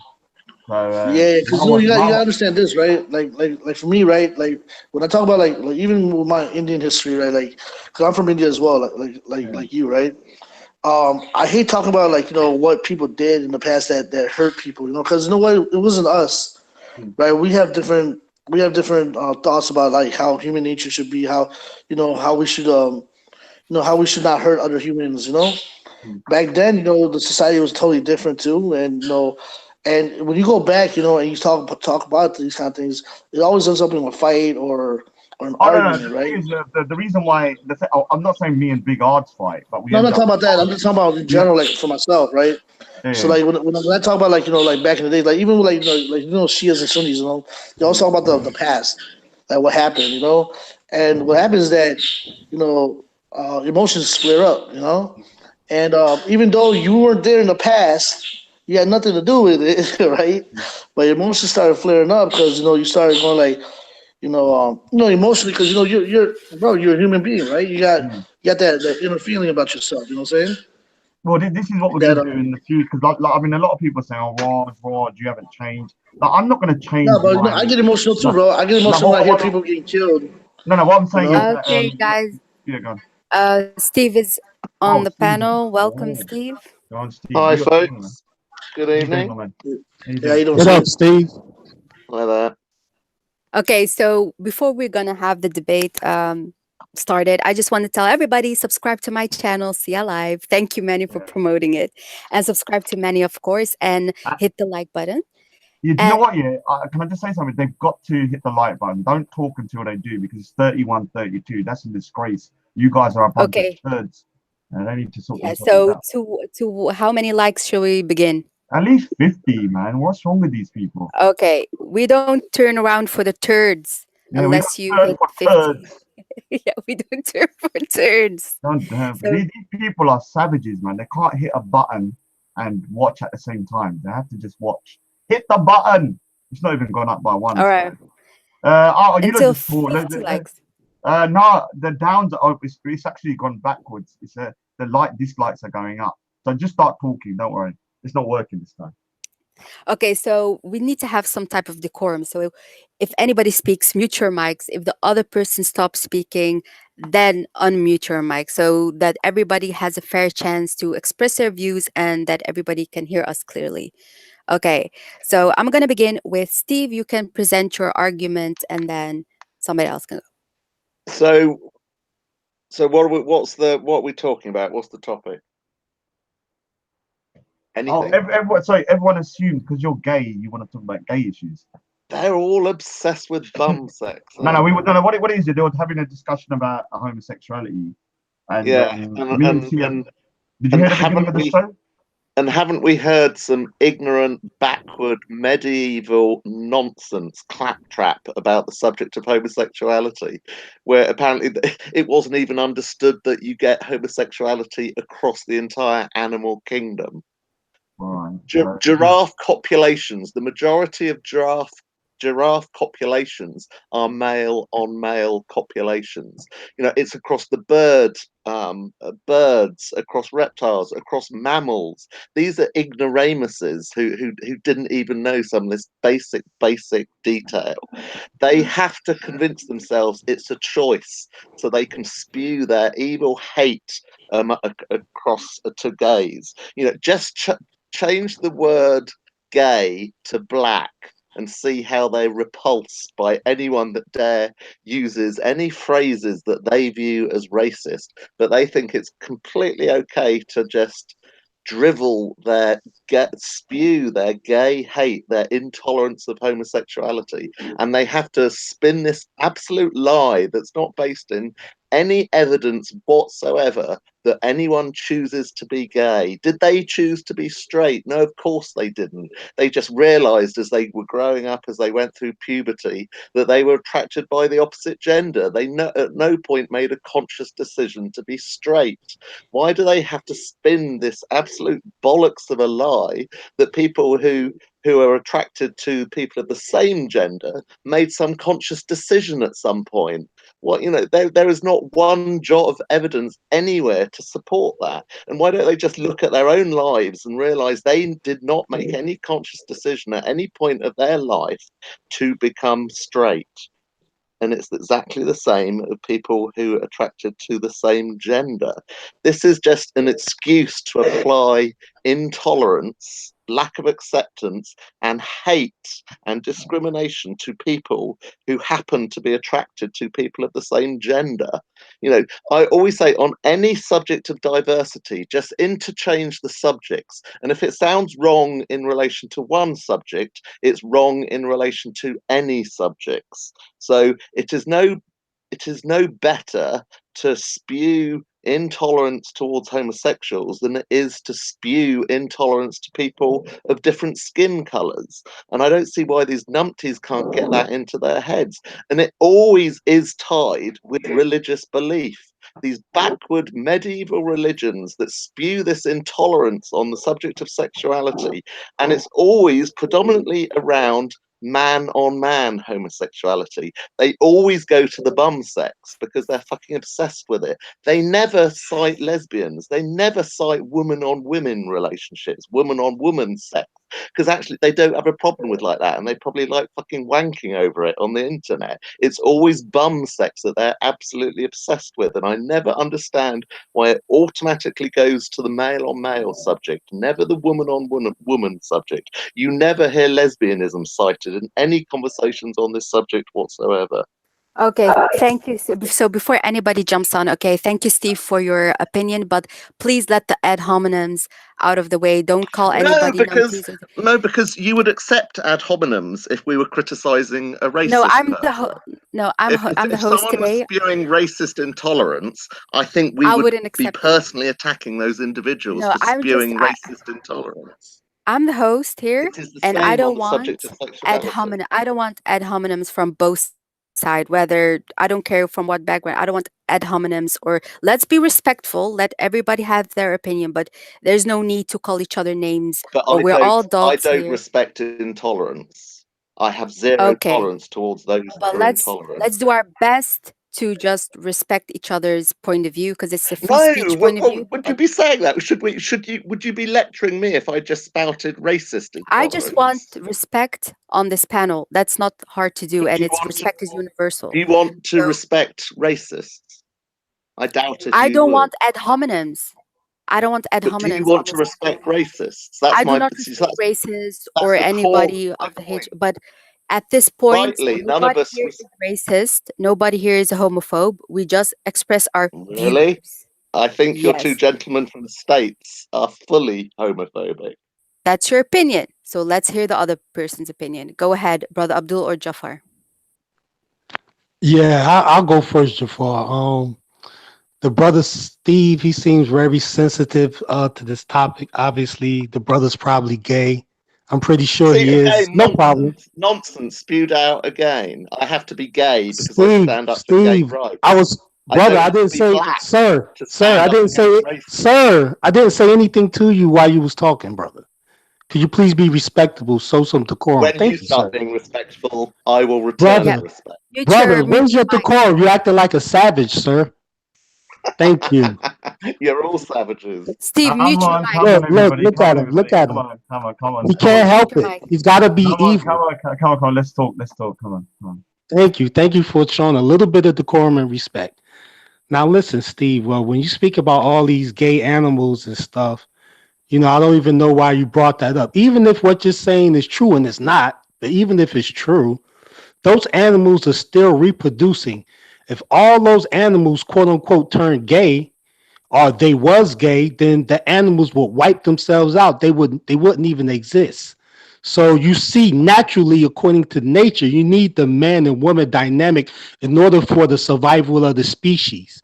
So that's the simple science 101 right there, my brother If Steve. they all turn Oh gay, my where does God. that happen? If they all Steve, if turn you want to, I'll gay. go on mute and you can talk, and then I'll wait until you finish. Go ahead. Okay, good. Yeah, I'm welcome to take that offer.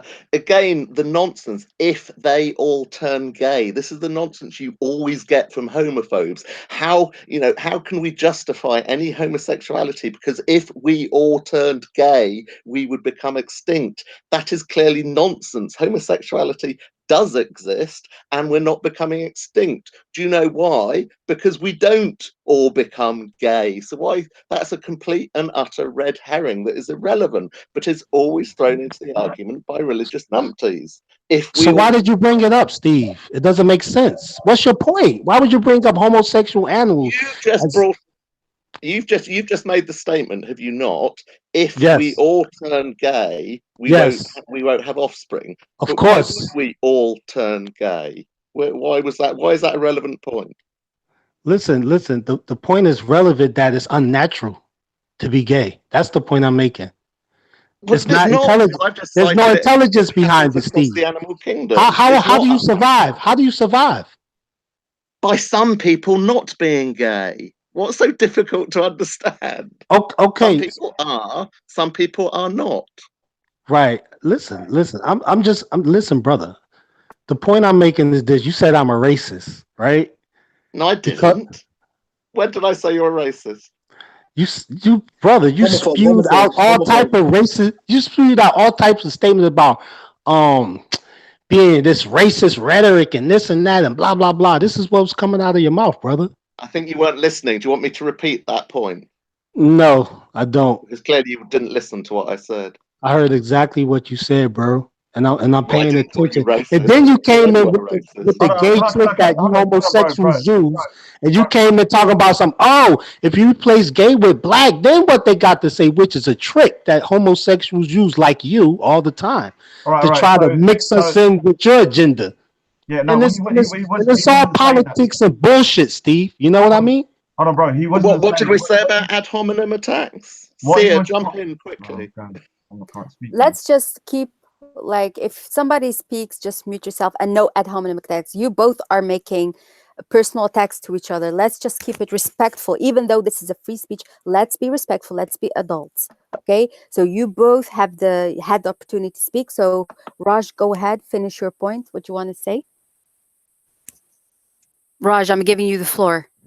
Oh yeah. So the thing is, what I think what Steve is trying to say is that, um, to you, a racial slur would be very offensive. But when I hear a lot of Muslims or people, not just Muslims or anyone that's kind of homophobic, they will be openly saying homophobic slurs to gay people and stuff. But when it comes to somebody saying something racial, they'll be, up in arms. But to Precisely. the person who you're saying the homophobic slurs to, will be very upset. I'm going to admit I have in the past done that. I mean, I'll give you an example. I have to say the word. I used to say the way faggot all the time. So when I want to cuss someone, I say you faggot. And then somebody who's a gay Muslim, Paul, said, "Look, this is very offensive." And I didn't, even my own brain didn't compute that word is probably, very offensive to a homosexual person. So even I'm guilty of this particular kind of double standards.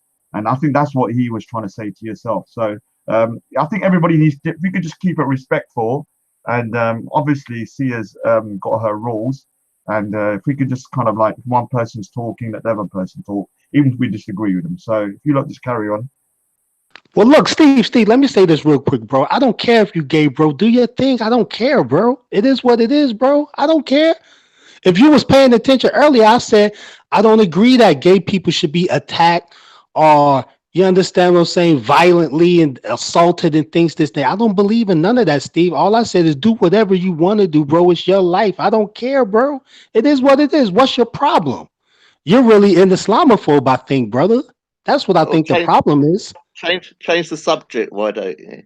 Let's change the subject. What you want to talk about? Can I say something before? Sarcasm, British Um, humour, maybe.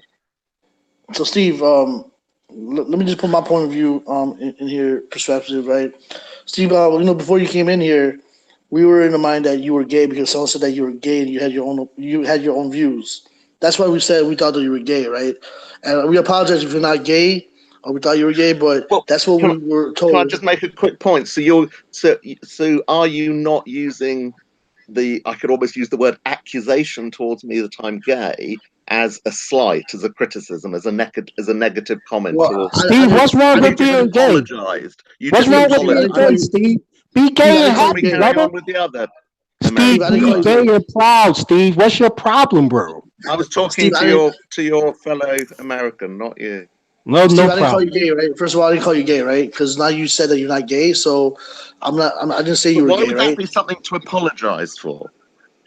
We, Calling we someone apologize gay if they're not because no, gay. no, no, no, because you felt offensive that when he called you gay, you felt offensive that why are you calling me gay, right? So we apologize. We misunderstood that you were gay. That's what I meant. We misunderstood that you were gay and you're not gay, right? So you're not Why? gay. It's You not just relevant. It's wholly not well, you brought. relevant what my personal Okay, sexuality well is. It's a let me just tell discussion. you what I feel about this whole deal, right? Now I worked in the airlines right for about 6 years, since I was 18, and if you know about the airlines, about 95% or 90% of them, uh, I call it play for the other team, right? I don't call them homosexuals, I don't call them gay or anything. I say play for the other team, right? And I've had the best time working with these people. They're funny, when you get to know them, they're cool people, right? Um, we respected each other. We were friends. We went out, to dinners, because we were a tight family, right, at the airlines. Hmm. So so I have nothing against how they choose to live their lives, right? Now the only thing is that my Choose. thing is Don't that using the word my, choose. my thing is this, right? Whatever way that you want to say it, right? My point of view is just this, right? That just like you're saying that they're born or whichever. My point of view is that they choose to live that life. So that's my point of view, right? So you can't change my point of view. That doesn't mean that I'm not going to respect a person that comes in front of me. If they respect me, I'm going to respect them, right? It's all about respecting each other and letting them live their lives just like I live my life. I wouldn't want you telling me like, hey, you know what?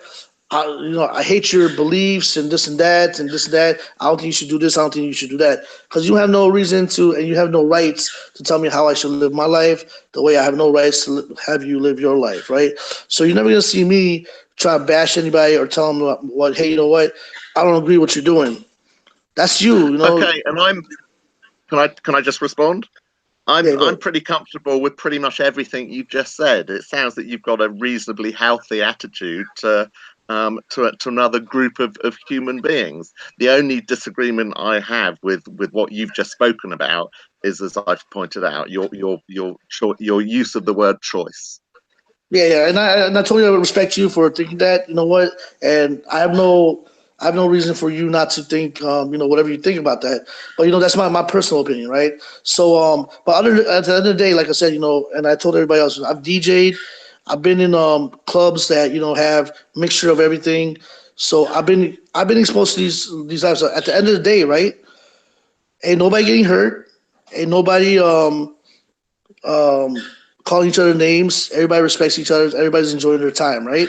And Yeah. and that's all that matters. You know what I'm saying? This is living in a peaceful manner, and and doing what you want to do, you know. So But can I ask? and you know, Can I ask you a question? So you just shared that you worked in the airline industry and you worked alongside yeah. many people that were homosexual. Did Oh man, we used to those joke all the homosexuals? time, man. We used to joke all the Yeah. So time. Yeah. did those homosexuals that you worked alongside at any time try to, I don't know, convert you or somehow influence you and your personal life? Never, man. And you know what? I respect. That's what I'm saying. Like, you know, we respected each other, right? They respected my religion. But we used to joke around, man. We used to joke around. Like, I used to call people peaches, right, and stuff like that. And they used to help me out with picking out girls, like, you know, because it was like maybe like 10% of us were straight. So they'll be like, "Hey, I'm gonna hook you up with this girl." And be like, "Yo, man, hook me up, hook me up, hook me up." And they'll be going, "Okay, I'll jump them up to first class and I'll get her number for you." You know what I'm saying? So So I again, mean, that sounds brilliant and healthy and spot on attitude and way to behave and way to live life. But I suppose what I get concerned about is that this are frequently the sorts of people that are very anti-homosexuality and say things like oh, but if we all turn gay we're going to die out of a species and it's unhealthy and it's unnatural and all this sort of nonsense also continually talk about or present this sort of image that homosexuals are trying to convert all of us to homosexuality and they're trying well, to That's a I don't force believe lie. that. That's a homosexuality lie. I don't. That's a which lie. Well, I say is here's the Jafar, That's nonsense. deal, a right? that's a dirty lie. hold up, Jafar. Can you mute yourself? Jafar, can you mute yourself because Yeah, Brother Abdul wants to speak, and then after that, I want to give my opinion. So, Brother Abdul, go ahead. Yeah, that's just a bold faced lie. Nobody's saying that. Nobody's saying that these particular homosexuals out here is trying to convert everybody to be homosexual. Nobody is saying any of that type of foolishness and none of that type of nonsense. I don't. To be honest with you, I don't even know what Steve's problem is. You know what I mean? Well, I Like I mean, mentioned. what Go I ahead. just described there certainly does happen in Britain. That people are very concerned that it's on the TV and that they're trying to force this on us and force this culture on us and trying to change us and convert us. It's often something that is said by people that are anti-gay. yeah. I think there's Well, something that you can't hear. No, I be telling Brother Abdul this all the time because I see like Muslims fighting with each other. I see everybody fighting with each other. I think there's something that you can't hear, man. Seriously, because yeah, everybody that Maybe, breathes it in maybe. is like, hey, look, they push through media and music and popular culture. They push a lot of agendas. It's all propaganda. So that's one thing, Steve. You understand what I'm saying? But some type of secret thing where gay people are trying to make everybody gay. I think that's some fake ass news. You know what I mean? But propaganda is pushed through media and popular culture and news and music. So it is what it is. But I would say the people, if that is just fake news and propaganda, the people that are pushing that propaganda and fake news are the anti-gay lobby. Um, but it's but what my point is, what I'm saying, it's sort of a truth to that.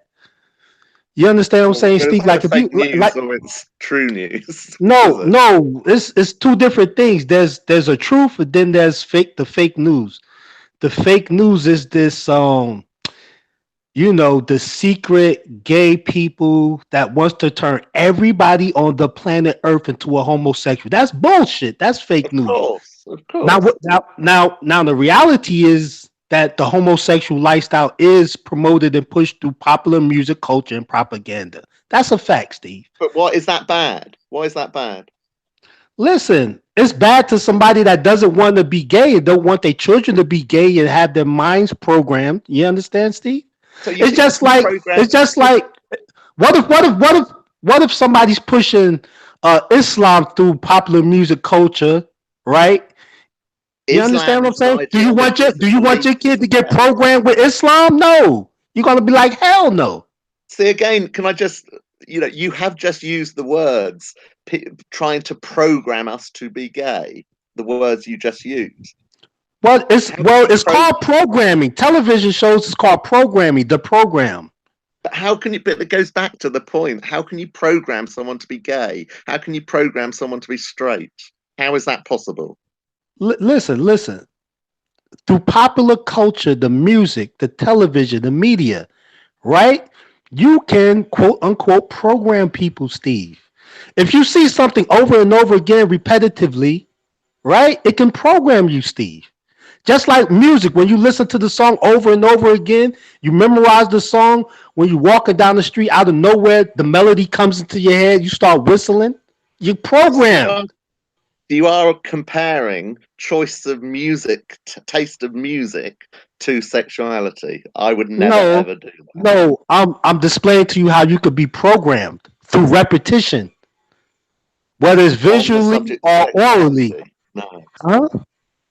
Say that again, On the Steve. subject on the subject of sexuality, no. On the subject of religious belief, yes. On the subject of what sort of music you like, yes.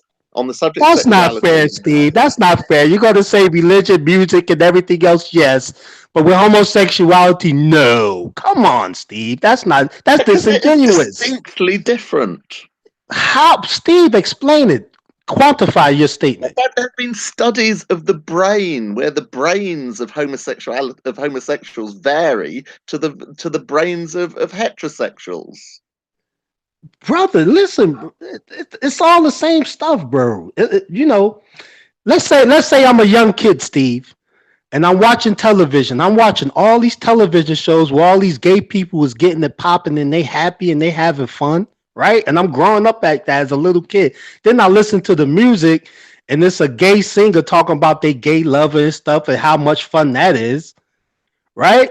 Then I pick up the newspaper and then there's gay lovers there and they happy as hell. Then I go to my school and Johnny got two dads, Steve and Bill, and they are happy and in love with each other and they're a happy family. So Okay, now, can I ask you a come on, question then? Steve, come on, In brother, in be in honest. in a culture where clearly there is no propagation or celebration or talking about publicly homosexuality, let's pick one, Saudi Arabia. Do you honestly believe there is no homosexuality in Saudi Arabia, in a culture where there is no publicity or openness on the subject? Do you think there is No, no I gays in wouldn't say Saudi that there's no Arabia? homos over there. I wouldn't say that, Steve. No, I'm gonna be honest with you, right? I think it's everywhere, right? In every country, in every state, in every city, Irrespective of there's what the some. TV is saying. Okay, but here's the thing, right? So I want But to I'm sorry. Go ahead. here's the thing, what a lot of people have issues with is how gays are being portrayed in the media. There As are normal, as normal. like well, here's the thing, like if you see two gay men kissing each other with their tongues out, or you see those posters on buses or on window, how do you say that, um, like it's being like propagated like that, that I don't homosexual I don't want homosexual. my child to see a man and a woman tonguing each other But in the street. that's the thing. If that's already like a shock thing to us to see a man and a woman kissing each other like that with their tongues, imagine the shock that when people see two men doing that with each other. I'm not sure if I want my son to react any differently to seeing two men do it to seeing a man and a woman.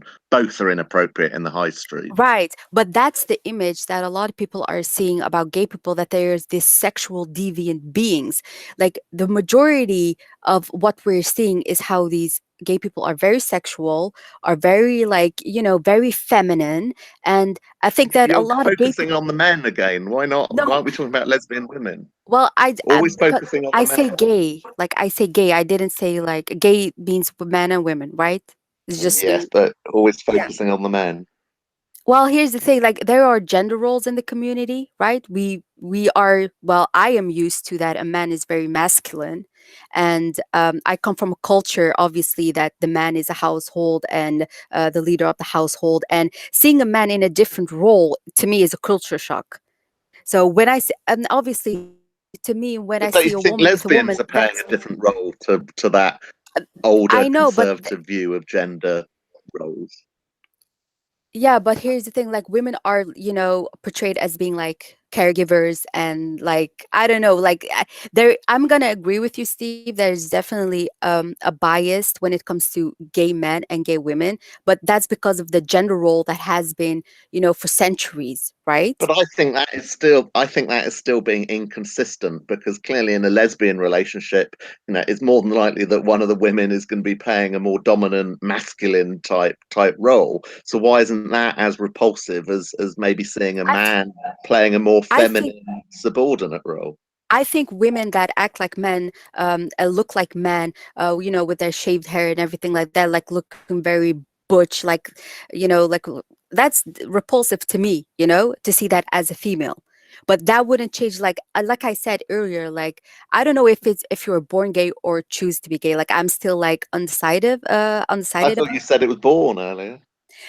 My point of view is more that to being born gay, because I cannot comprehend how somebody would choose to be gay in a society like this where they can be killed off and stuff like that. Well, That's why, that's my perspective right I now. think that's wrong when you say kill off right now, because a lot more people are being more open minded now about the same sex marriages now in the United States and stuff like that. The things that I think in the future we're gonna see more of a norm when it comes to this, and this conversation might not even happen in a few years, right? Because it's just gonna be the norm, right? A lot of people are just getting used to this idea now that people can get married now legally, and a lot of people are are more old school, like um, how they were raised old school style, right? So some people are against that. Now, when it comes to like TV shows and stuff, like I stopped watching news and TV like 10 years ago, right? I just hated the negativity that was on TV, right?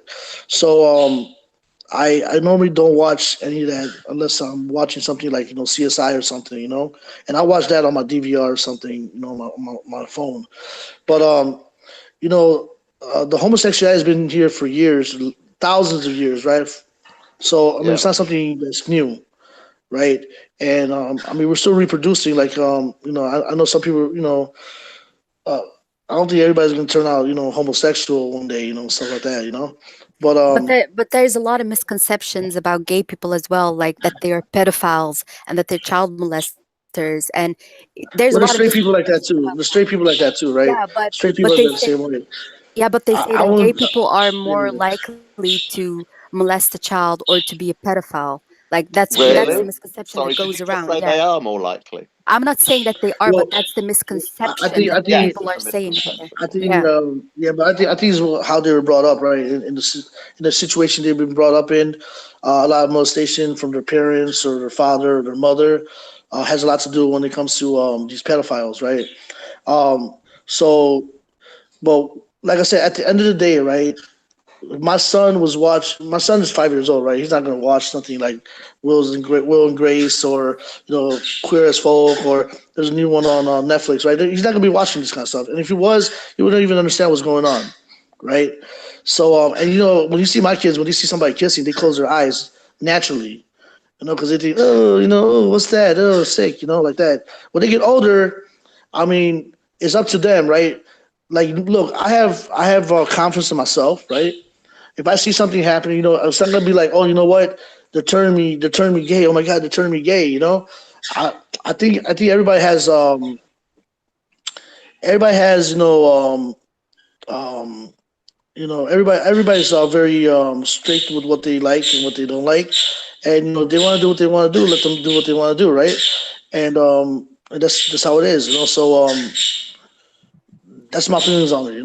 Like if my kids were watching something like that, I think they'll know what they want to do, right? They know what's right and wrong, or what's wrong and right, on their own, right? I don't gotta tell them, they need to know what's right and wrong. I mean, it should be natural, right? So that's I what think that I gotta say about that. okay, thank you, Jafar. I think that Raj wants to say something. He unmuted himself. Oh yeah, I was gonna say. I forgot what I was gonna say now. Oh yeah, I'm for traditional values. Yeah, I mean, a lot of people, like I said, think I'm very very liberal, but the reason why they probably think that is because I don't like if I meet somebody who's gay, I don't treat them any differently. They would never know. Like for me personally, I don't know if they were born gay or whether it was something. I don't know because I've not researched it enough. But I don't think people should be treated differently or badly for being gay. Yeah, and I think this is the big problem that, like I said, like you can be for traditional values, you can be for family structure, you can be from for things like this without having to discriminate against gay people. But what I find is that when you're pro-family, like a traditional family, then you have a hatred for these people. Yeah, and that's where it becomes problematic. I will say one thing though. I think some of the negative stereotypes about gay people, especially men in particular, obviously the men have a what I call kind of a hypocrisy because when it comes to lesbians, we tend to be all right. Don't worry, that's not too bad. But so it's just a male kind of mindset. But I have seen some gay prides, and I'm not going to lie. When I've watched them, they seem pretty um, no, not pretty, so very sexualized, like very sexualized. Like you have men with dildos on and men walking around like dogs, men in bondage suits and stuff like that. To me, like I've seen some where gay people are dressed in very inappropriate sexual clothing in a pride parade, and there's children right next to them. And I think things like that, for me, are concerning in the sense that I wouldn't want a heterosexual person dressed in like that around children either. So I'm not trying to be bigoted or anything, but I think people have a little bit of a valid kind of concern about things like that, if that's kind of being propagated. Yeah, that's what I said earlier that they are being highly sexualized.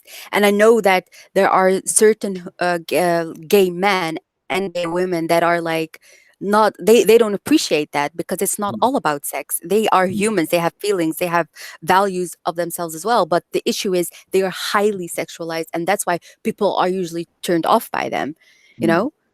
So I agree with that with you, Raj. Yeah, I mean the thing is, I've never been to a pride parade. Maybe I need to go down in person. But if you type in pride parade and then you look at the footage, it's pretty let's just say it's pretty full on. Like I've seen some really disturbing stuff that I'm thinking like if I had a kid and they were walking around looking at that, I'd be really pissed off. But it seems to be kind of like the norm.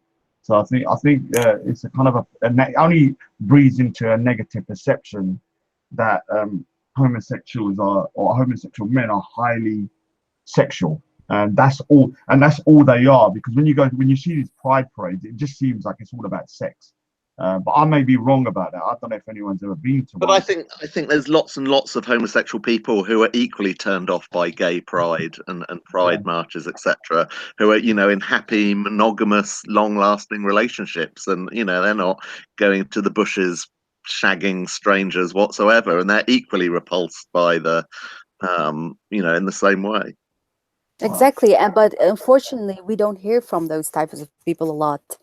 And Mm, that's the mm. problem. More of those people need to speak on about it. Like not every gay person is like that, you know?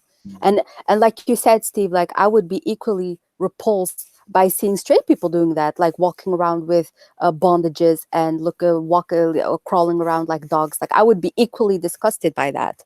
So Mm. yeah, Can I I agree can with I tell you a bit controversial? You know, No, Raj, you I'm never I'm do I'm that. Raj. I'm Raj. So can I say something controversial? that. Go ahead. Go on. I'm going to ask you guys a question. So the thing is, obviously, I'm quite traditional in my views, and one of the biggest issues I have with Islam in particular is that I don't mind if you have a traditional viewpoint of marriage and men and women, but do you guys agree? This can be a very loaded question. Do you agree with the ultimate penalty, which is death for homosexual under Sharia, if all the or judicial process was met and all the criteria were met about four witnesses and stuff like this. Do you agree with the ultimate punishment being death? And can I just say before you answer, please don't go around the circles about there needs to be four reliable witnesses, there needs to be this, there needs to be that. It can never be enforced. If all of those criteria are met, would you agree with the ultimate punishment being death? So I will go first. If a Muslim does not accept that, then they have committed what we call kufr, which is actually aposting from Islam. So Right. if a Muslim disagrees with the punishment for the gay person, like you said, after all the jurisprudential judge everything, and the person is still wants to be gay, then we Muslims have to accept the death penalty for that person. Otherwise, we apostated from Islam. But I have to say, So you said about you having a kid, and you would have to accept it. Now, if you was under Sharia, what I mean, this could be a very difficult question. What would you do? I think I would hide it from everybody. Mm. And if it was to be exposed that he's gay and he slipped up, he was seen with another man, or she was seen with another woman, and it's been found out that they're gay, then I would flee the country. Oh, Absolutely, I would flee the country. But I have to say that even though, as a Muslim, I have to accept the death penalty for gay, I don't want to see people obviously being killed. Like that's the humanity in me. But according to my religion, I have to be, um, I need to accept that in order to stay a Muslim. So that's I appreciate you saying that. It shows that you have a humane outlook on it. But Here's my but hold on. But can you not see that by you making that decision for your own child to escape the country if they found out, kind of shows you that the system of Sharia or the penal code for the Sharia justice is, I don't want to, don't, sorry to offend you, is quite savage. And, Yeah, you here's know, the thing, right? You said, so you pointed the picture of if a person who is gay has been caught and yeah, he went to the court, like the Sharia court, and the judge has ruled on him mm, the death penalty. But if he repents for mm, doing a certain act, the gay act that he does, because in Islam, you're not to be punished for your gay mm, thoughts. So if a mm, person is gay with his thoughts, but he never performs sodomy, mm, then he won't be punished. But if he got caught having sex with another man or she has sex with another woman, mm, that's when the penalty is going to be put on them. But if they repent from that act and they say, okay, I repented, I will never do it again, and they stay away from it, then their life wouldn't be lost. all But right. So, if, but we're going to go with the scenario that they didn't repent. They yes, said they were gay, and they kind of like, all right, well, I'm going to accept the punishment. Would you yes, get your kid out of the country, or would you just accept? I wouldn't let my kid to be killed. I would leave the country. I would leave the Sharia country. Yes. All right, so can you? I'm just going to look. I'm just being straight with you. It shows me that you know that this particular system of the legal penalties is something that if you don't want for your own kid, then you know it doesn't work. Because the only way people can, I'll give you an example. There's an auntie on the other panel on Raspet show who said to me when I asked this question, and her daughter was standing next to her, what would you do if your daughter was found to be an adulteress and all the jurisprudence was met under Sharia? What would you do? Would you accept her being stoned to death? She just said, whatever, that's the law, that's what's going to have to happen. Yeah. Yeah, So, but so your answer is different in the sense that with her, she has accepted it outrightly, and no matter what her moral stance is, what she feels for a child, she would accept the most barbaric penalty for adultery. But with yeah, I you, can. Yeah, no, but I with can. you, with you, I'm being honest with you, I think you're doing cognitive dissonance. You're doing mental gymnastics. No, but Uh, here's the thing. I will explain it let me to tell you you. I will my explain it opinion. to you. Can I yeah, explain it to Raj? yeah, Can I yeah, explain Yeah, it to Raj? Here's the thing. I accept it's part of the faith. mm, So I'm not disbelieving that it isn't part of the faith. I accept that the death penalty is to be um, performed, but mm, I won't let it happen to my child, and I will flee the mm. country. But that doesn't mean that I don't accept it to be part of the faith, because in Islam we cannot cherry pick what we choose to believe in or not. Like either you have to accept all the rulings of Islam or you don't. All right, but this is the But problem where you're having this because it's personal to you and it's your own child. You have then been able to rationalize it and realize within your own mind because you're relating it to someone you love that this is not something I want for my child. Now, if you was to be compassionate and think about every other gay person and their parents, would you not expect them to all run as well? Because That because the thing they is that I don't know, but then what you're saying, and I don't want to put you into hot water because obviously this is going to sound quite I yeah. don't know, a little bit difficult for you to stomach. You know within your own moral compass that this is wrong. Yes, but there is so much more in Islam that is like beautiful and that resonates with me than just that, you know? Yeah, I But know, no, no, but this is what I have a problem. Like, I want Muslims to understand that I don't think your faith is based on Sharia penal codes. Yeah, and if it is, exactly. then it's a problem. So why can this system not be adjusted with the times? And people need to start really thinking about if you could accept like that other auntie with saying in front of her own daughter that if she was found to be an adulteress, she would be happy with her being stoned to death. Then you could have to think, what kind of mother is she? Like I you, don't think that she would. I think that she said that perhaps in front of the camera. I don't think that she would be happy no, seeing her she daughter said to be she said stoned. it again. She said it again on Sunday, and she said it again just today on another live stream that she would accept her daughter. She wouldn't be happy, but she would accept her daughter being stoned to death. She was found guilty of adultery, and so Hmm. that I'm being honest with you, that lady is lost in the sense that you cannot.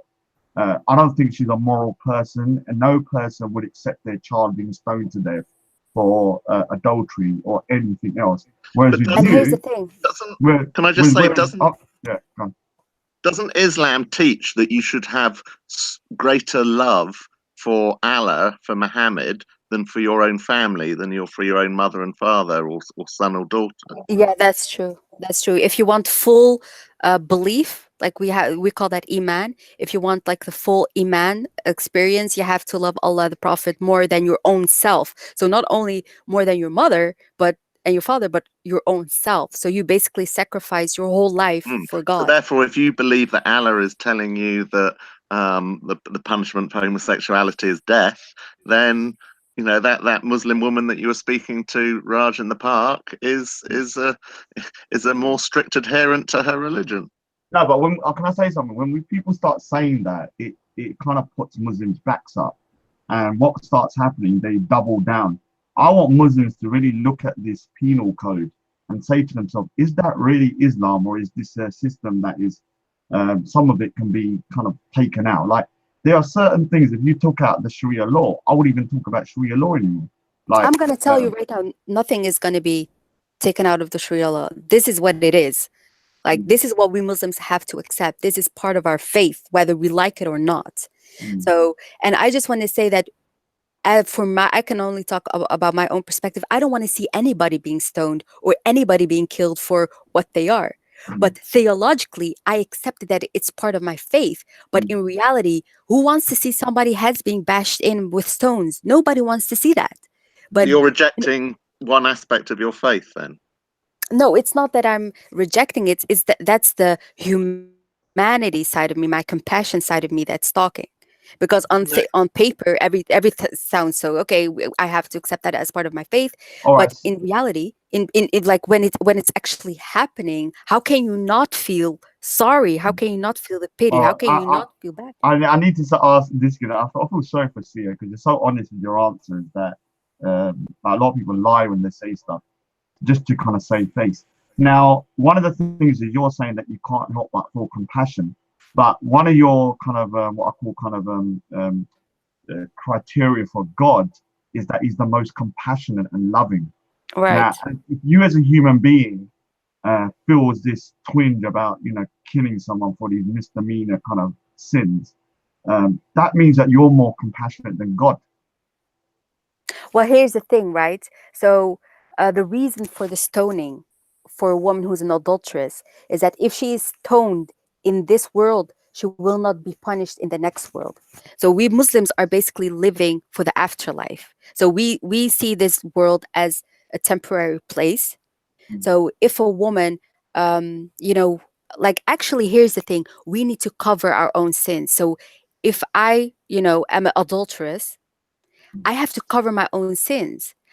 Like, it's not, how do you say that, advised for me to go to a judge and say, okay, I had sex with so and so, so please stone me. No, no, we have to cover our own sins. So if, like I just said, if I had a son or a daughter who's gay, I have to cover their sins. I have to keep it a secret, you know I'm not allowed to go and expose their sins and to say, okay, my son is gay, because there is the punishment. Then the punishment is going to come.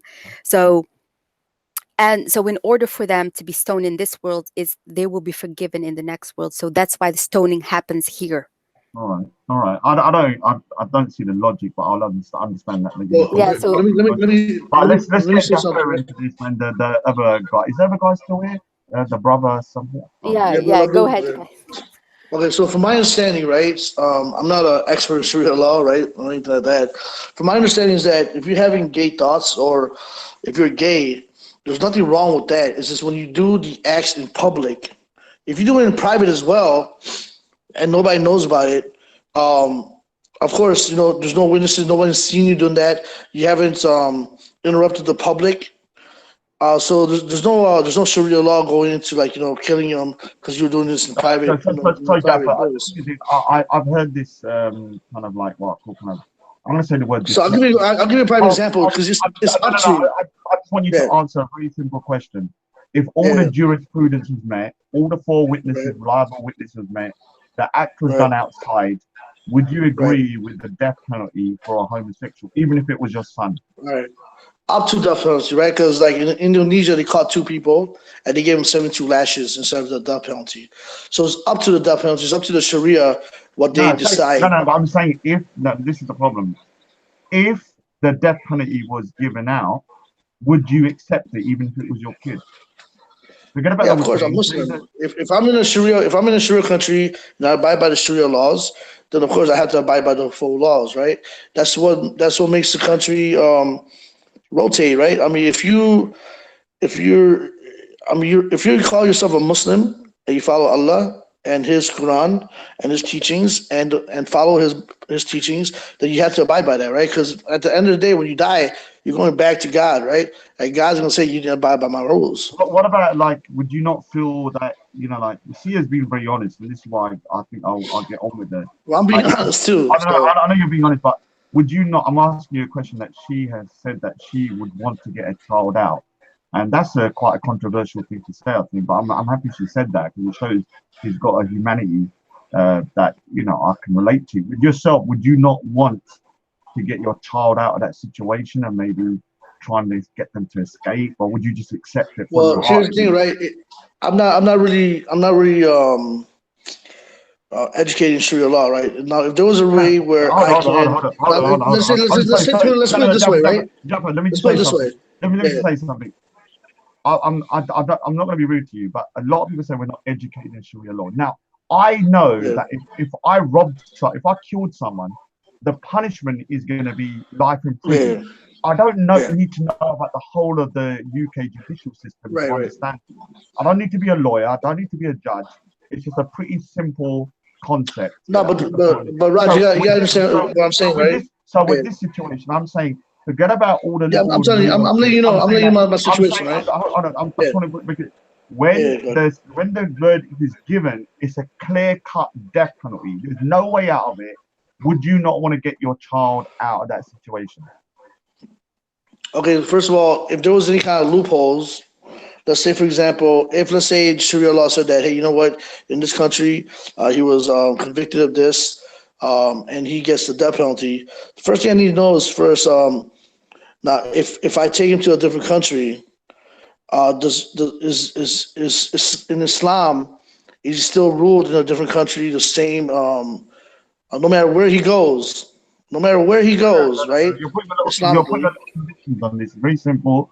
You have one country that has Sharia, and one country, say like the UK, that doesn't, and you have the choice to leave. If someone's giving you the choice or the resources to be able to escape from that situation. So you could save your child, but you'd have to leave with them. Or you'd have to get them to leave, and Yeah, you'd then have I to would leave leave. with Then them. I would leave. Then I would leave, right? If Sharia said to me that, look, man, it's either he gets killed here, or you can leave with him to the No, no, no, UK, no, then no. I'll You just no, no. leave. Hold on. No, you're trying to be clever now. I'm saying to you, there's no option. You have to legally leave. The Sharia court isn't saying this. You are being given the resources by, say, somebody who's a friend who wants to help you out. So the court has it pretty clear cut. You're on a death penalty. And if you don't go through it, you could also be in trouble as well. But you decide to leave through, let's just say, the back door and get out of there to save your child. Would you do that? And this is nothing to do with the Sharia court. That's your own decision. Look, right. So what I'm saying is this, right? If in Islam, if I leave and Allah is saying to me that, look, Sharia law, no matter where you go, No, you no, have no, to no, no, abide no, by. no, no, no, no. You're not. You're Well, diverting let again. me hear my I'm answer. Hear saying my you. answer, No, brother. no, no, no, no, no. Because you're gonna go around. You're gonna try. You're gonna say something. Then I'm gonna have to correct you and ask you No, no, again. no. So I'm I'm gonna just tell saying you. to you. No, no. No, no. I'm What gonna I'm give you the saying to you answer, is, right? hold on. No, it's very clear cut. You can go to the UK, and UK has no Sharia law, so you have that option. I You're understand. I in a understand that. Sharia. I understand that. So that's the country you're gonna go to. There's no Sharia law there. The court that is given the penalty doesn't give you no option apart from death. But somebody is offering you, a friend of yours is No, offering you I understand. I money understand out. what you're saying, but my question is this, right? Even if I did that, is God gonna punish me for doing it? You understand what I'm saying? At the end of the day, am I gonna be punished at the day of judgment for doing that act of saving my son and moving him to UK when his he was supposed to stay there and get killed, No, and I no, would have to abide by the Sharia law? Would I sorry, get punished by God for doing that? Jaffa, you're asking a question I can't answer. I'm asking you, Exactly, or right? So that's I'm what I'm saying. asking Like you, I no, would no, have to look so into all it. right, no, no, so from yourself, you don't know whether God's going to punish you or not. What would your Okay, decision if I be? didn't know God was not going to punish me, then I would, of course, go to UK. But if I know, like, if I read more into it and said that, look, no matter what, if you try to hinder or involve yourself or change any kind of ruling that God has put upon you, and you get judged as well for doing it, then I have to think about that, right? Because at the end of the day, everyone's gonna die. Everyone's gonna go to the day of judgment, right? And if that's the case, then I have to abide by God's rule. If I didn't know that, then of course any father or mother are gonna try to save their kids into getting killed, man, or murdered, or have that type of outcome, when that happens. But All again, right, you so have to yeah, you have to look at it my way too, right? I'm gonna say it again, yeah.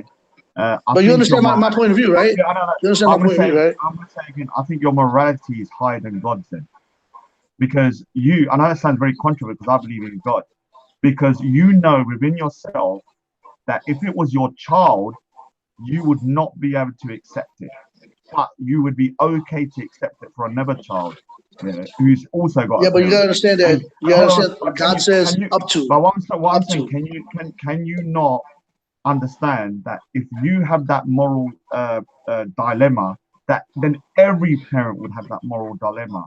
So the system is unworkable if you think about it. No, Raj, if you think about it, it is work because look, he's giving you three things, right? First of all, if you are doing something sexually, right, and you're doing it behind closed doors, you're not getting punished by Sharia law, right? Because you have no witnesses. Who's gonna come over there and watch you having sex with another man? Are you gonna go there, sit down, and just watch somebody having sex with another man? No, you're not. They're talking about if you go in public and it's witnessed that you're having sex with another man in public, that's when it's up to meaning that just like in court, right? First degree murder, second degree murder, up to life sentences, 25 years, whatever.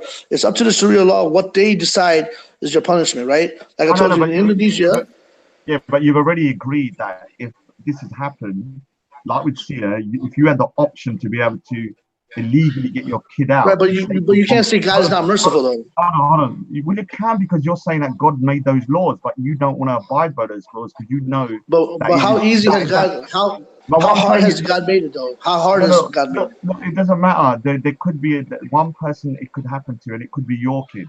So But you're here's not the thing, looking. right? So Yeah. here's But the thing. We had the scenario of when every avenue has been exhausted. So, but here's the thing: in Sharia law, you get the chance to repent from your sin and to Yeah. promise to never get back to it. Now, the scenario where I said, so obviously, if I have a gay son or a gay daughter, I know that they're gonna commit the sin again. So I would choose to leave the country anyway because I know they're gonna do it again.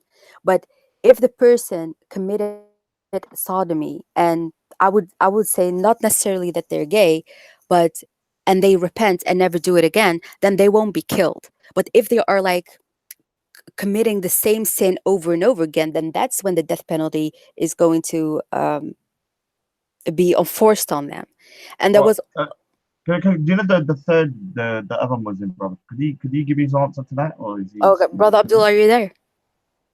Yeah, I'm here. I'm just listening. Okay, And now it's your turn. so the question is, if all the jurisprudence was met and all the legal requirements under Sharia was met, and there was four reliable witnesses, and there's no ifs and buts, there's only one punishment, and that is death. That is what has been decided by Sharia court, and it was your child. Would you accept it, or would you decide to try and leave the country illegally for somewhere where there's no Sharia? Well, if I got a gay son and he got busted and they capture him and everything like that, then how I'm gonna flee the country? That's one scenario, right? I'm gonna just cry a river, right, and be heartbroken. Okay, my son got murked off. He's gay. He got busted. I'm gonna just cry a river, and then I have to move on with my life. Now, if let's say there was Chinese whispers about my son being homosexual, right? And they was thinking about coming to get him to investigate or something, and I know he's gay as hell, right? Mm. Then I would tell him to leave the damn country. Get out of here. You know what I'm saying? Like, get bounced because you're gonna get murked off. You know what I'm saying? But if I'm happy in the country under the Sharia law, I'm not gonna fucking lift up my life and leave. I'll tell him to bounce and go live your life and be gay and go on. I love you, stay in contact, whatever. And hopefully he can get away, escape death or whatever. You know, no problem. It is what it is. But All here's right. the thing: you can hear like when people are saying, "Oh, so and so is gay," and "Oh, he's gonna be captured." Like, you're just not gonna be captured. Like, yeah. But here's the thing: if my gay son or gay daughter was having sex in public and they were caught, that's a whole different story because they will be jailed. They will be That's what I'm put saying. in. It's over. But if they're not being caught, but their secret is out that they're gay, and in the community they're talking about it, they can't Right. like come into my house and arrest them. Well, I think they would. I think Of they will bust course. my house open. But before they will bust my house open, I would escape because I will I hear feel you. people. Yeah, because I will hear people talk about my son. I'm like, saying All right. So so and so. Yeah, can but I ask you, my if it was some, situation, I'm telling him to bounce. You bounce out. Get out. all Bye. right, Leave. so if it's somebody you don't even know and this punishment was being enforced, would you protest against it or would you just accept it? I would accept it. I'm accepting it with my own son though. Yeah, say if you're the person who is being convicted has no means to get out of the country, has no one to support him, and there was no that he's been found out. Would you just accept that punishment and say, all right, that's the Of way it is? course. Well, what am I doing about it, Raj? What can I do about it? Would you not want? Would you not want to kind of maybe protest because you wouldn't want it for your own son? Why would I protest against God's laws, man? Yeah, but you We're wouldn't not want it for allowed your, to protest. but I'm saying We're you not wouldn't allowed. want it for your own son. If you had the choice, you'd ask him to leave. So if somebody else is going through the same process, but is not related to you, this is one of the things I find quite difficult to stomach because when I ask people these questions about their own children, their answers are very different. But It's why not have personal then, hold because on, it's but personal, yeah, Raj. I know, but why not? If it's personal, it's showing you that your raw emotions about how you feel about your child, somebody else has those raw emotions about their child that Well, you don't let even them know who deal they with are. it, Raj. No, Let here's the that thing. family deal with it. No, in Islam we have something like we wish for ourselves what we wish unto others as well. So obviously I don't want that other person to be killed. But if you say like, can you not go protest? Obviously we cannot protest against it because we are gonna be put in Raj, jail. I I'll don't give want you to a protest. prime My whole example. thing is I don't want to protest. I don't want to. That's my whole thing. Raj, But if I'll give you a prime example, Raj. I'll give you a prime example, right? The king of Saudi Arabia, right? The king of Saudi Arabia, or the prince, killed somebody, right? Mm. And the king, was heartbroken because the Sharia law said that he was gonna get beheaded, right? Mm. So he pleaded with the person's father that was killed that Mm. how much money do you want? Because you call offer money or take that punishment or give the punishment. The father said no, I don't want no money. I want him beheaded. The Mm. king couldn't do anything to get his son away from that law or the ruling. So Mm. in front of everyone, he was beheaded in front of the king and everybody else. And this was not that not too long ago. I don't know if you guys heard about it or seen the No. video, but he got beheaded in front of the king, one of the prince, just for killing somebody else. So if the king has to take it, right, under Sharia, then of course, is God's ruling, right? Even the king could have had his son go and hide somewhere else, but he had to do what he had to do, right? Because he was caught already. And the father of the victim didn't want the money, right? He was like, I, no, I want him yeah, beheaded. I get that, but you're equating murder to adultery and to Well, I'm homosexuality talking as about something. Sharia. I'm talking about No, no, Sharia, but right? what I'm saying, there's a penalty that is the same across the board, whether you murdered someone, whether you were. You understand that different crimes should have different punishments. So if someone steals, you don't put them in prison for life. You might put them in prison for 10 years. But if you murder someone, you go in for life or execution. I don't agree with the death penalty for anything, but it seems like from my end is that you're justifying the unjustifiable. Yeah, Yeah, but you're here's the thing, That's your right? subjective opinion, Raj. But here's in Islam, marriage is very sacred. mm, Marriage is very sacred. It's definitely something that's very looked at It's half your highly. deen. It's And half your deen. yeah, and yeah, it's half of our religion to be married and to have that, married life and to have children and stuff. So it's very sacred for the Muslims. And there was another thing that I want to say. And being gay is basically one of the worst acts of sin in mm. Islam that you can do. Like a whole um, a community, like we call them the people of Lut. I don't know if you know about Yeah, that yeah, story. yeah. I know They the were all story. being destroyed for committing sodomy, and they would leave marriage to be with a gay man and committing sodomy. So the whole community was being wiped out because of Mm. that. So those two things are very like um, the one is very sacred and the one is very awful. So that's why Yeah, there's I'm and gonna say something that you're gonna find quite strange. Like I've yeah, always said, the West is gonna die because they've lost their traditional values, and Islam will thrive because they've got a very strict idea of traditional values. And I agree that the traditional values of a marriage and certain things need to be kind of instilled in people, because otherwise a society or a civilization would just die out. And I think the West will die out, not because of invasion by Muslims or this or that, it will just be because they're not breeding enough, because they're not supporting the traditional family. But that doesn't mean because I believe in a traditional family structure that I can then condone going to the extremes of that other side, where you're saying if you don't behave in a particular way, you're going to get killed. There is a middle ground that you can go in and still propagate being a traditional valued person. Can you not? yeah, I am very conservative in my religion, Mm. but there is also I love Islam. I love Yeah. the Prophet. I love Allah. I love everything about Islam. Even the things what we're talking about right now, like the death penalties. Mm. I don't want to change it because Allah is the most wise to me. All Allah is right. the So most can wise. I ask one more controversial? I don't want to be sound like I'm like No, I it's don't. cool. No, I All right, actually all like right, it all that you right. ask So, these so questions. let me Actually, ask you. This is more towards the men, yeah. okay. And you can answer this as well if you want, yeah. Or you're Uh, being discriminatory, Raj. No, I'm just kidding. yeah, no, no, no. Obviously, I'm a right freaking misogynist. No, I'm not really. Well, the thing I do believe that women and men have very traditional, have very unique roles. Like I do agree with Islam in that sense.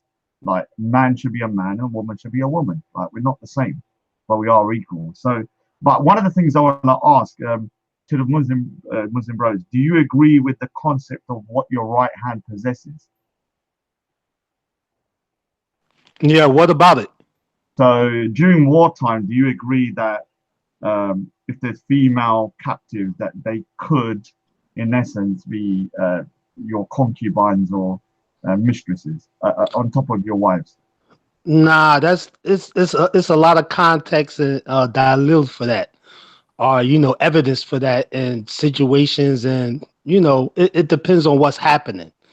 You So know, if there's a war, just for argument's sake, Oh, you're talking Mhm. about the Mutta thing, the Mutta thing, the Mutta no, thing. not the No, he Muslims. ain't talking about muta. No, No, No, what your but right that's what hand the possesses. that, yeah, No, no, but what your right hand That's the possesses. Mutta verse. No. What your Yes. right hand possesses, it's in, from my understanding, it's in the Quran that if you have a war, that you can have your four wives and what your right hand possesses, which is basically concubines. Do It's you talking about agree? slaves. Yeah, sex That's slaves, Muta. basically. No. nah, But a lot of that's people use that nonsense. verse. No, a lot of people use that verse for the Mutta reason.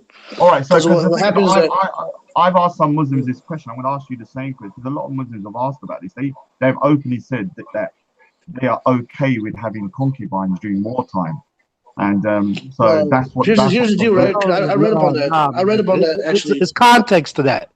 Go Yeah, ahead, I Right, read up on Jafar. that, right? what's the Yeah. context then, so I can So understand? I read up on that, right? So there was a battle. Because look, back in the days, right? Like pagans, of course. They were, of course, when they were savaging, they would take women and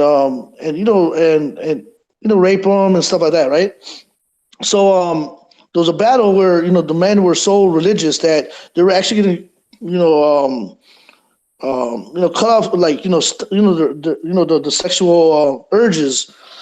They're ready to castrate themselves. So what the prophet did was, like, he said that only at this time, right? You have 3 nights, right? It was That's what they use for the mutta reasons, right? Where the mutta comes in. He said that you could take a woman and lay with her for 3 nights, and once after the war battle finished, God said that at the end, until resurrection, you're not allowed to do mutta or whatever ever again, right? So the thing was that the reason why he did that was that legally, um, if you do mutta at that time, right, where you said the right hand possesses during that war, you were supposed to give them something back in return, like a short marital contract, right? A 3-day marital contract. So it could have been anything that the woman wanted. So that way, it was not something that was like um, like a adultery type, right? Because of course they were Muslim now, right? So they're trying to castrate themselves because they were trying to be Islamic. They were like, we're not going to touch these women until because we have wives and stuff like that. So Why would that's when he allowed. why would they be contemplating castrating themselves? That seems Well, quite a major. because they were in war, right? So in war, I mean, men have sexual desires, Yeah, well, yeah, right? of Every man course I has a sexual understand desire. that, but I would never consider So instead of castration because I'm not getting it. Well, no, the reason why is because they were in war so long, and women were, captives. They were like, they had those eager tensions to, No, to. I'm sorry. This is absolute claptrap. So, Only a well, religion made up by men would come up with such a nonsensical nonsense. well. They were Anyway, going to so what castrate he, themselves, so it was viewed as a sensible they were going alternative to, to the soldiers they, castrating themselves. That is ridiculous. not. I mean, it's in the hadiths as well. I mean, I can bring it up for you guys if you It's guys not want. ridiculous, is it? You cannot But say what the soldiers at prophet did war are was, highly frustrated because they're not getting sex. They're contemplating hacking off their balls, so therefore we've they did got not to hack. allow No, them they to didn't hack sleep with their anything. captives. That They is did not hack anything, right? nonsense. They did not hack anything, right? What the prophet did was like, look, you know what? You guys could have contractual marriages for 3 days and 3 nights. And then once the war was over, he abolished the mutta, or the contractual marriages, because God said that it's That is over until the end sheer of the resurrection. nonsense. It's sheer misogynistic nonsense that could only ever have been made up by a man. It's nonsense. But I That mean, well, I'm just letting you the guys know with soldiers needed sex. The soldiers needed sex, so he allowed a temporary ruling to allow them to rape their slaves, to rape their captives. That is evil and that is nonsensical. well, I mean, whichever way How can you I mean, that's your justify it? subjective opinion, Can, right? can I can I Understand, you can I guys. ask can I ask you something, Jaffa? Do you believe that these females that they would have sexual relations with were consensual partners? Was a mutual agreement? I mean, if it was, if So I'm asking you, like, so I'll give you a moral dilemma again. I'm going to put you, because the reason I'm going to ask you this question from a moral standpoint, from your own standpoint, is because I've realized that only time people can really relate to the situations when it's about themselves. Imagine you was in a war, yeah, right. and you was a non-Muslim, and a Muslim army came, killed you, all of your men folk, but only the females were left. Yeah, one of them being your daughter, who's around 18 years old. Yeah, she is then terrified because obviously she's seen her whole family being massacred. She has nobody left. She's captured, and then she has somebody saying they want to be in a sexual relationship with her for X amount of days. Would you consider her to be of sound mind and not under duress? And would it be consensual or would it be rape if they had a sexual relation with your daughter under those circumstances? So you're saying that if my at Yeah, that you're time back in the days, no, I'm talking. Yeah, back in the days, what you're saying, Islam is forever, so the rules should be applied to all time. So no, no, no, no. Listen, the rules were down, put down. all right, so just say whatever, yeah, whenever that time frame where it's allowed. So for you, you are not a Muslim in this scenario, but you're being attacked by Muslims who kill you and all the men folk. So there's only women left, and one of your daughters is around 18, and she is then made into a concubine. Yeah, she's under duress because you have been killed, and she is distressed because she's got no power left to do anything. Would you say she's a consensual partner, or would you say that she's been raped under that circumstance? First of all, I'm not even to answer that because I No, was no. It's a never very picture simple. that happening. I would say it's rape. It was with my daughter. So I'm asking you from that point of view. If it was your daughter, would she be a consensual partner, or would she be somebody under duress who is being put into a very difficult situation, which she has no power, and the person that has killed her people now wants to have sex with her? Would Here's the you think thing, that? Raj. So, hold on, let But, Jaffa answer, please. but you didn't hear Hold what I on. said though. I said that No, but with it's the a yes or contract. no. Or, No. It doesn't matter. Is it a yes or no answer? Would you be happy? Would you accept that?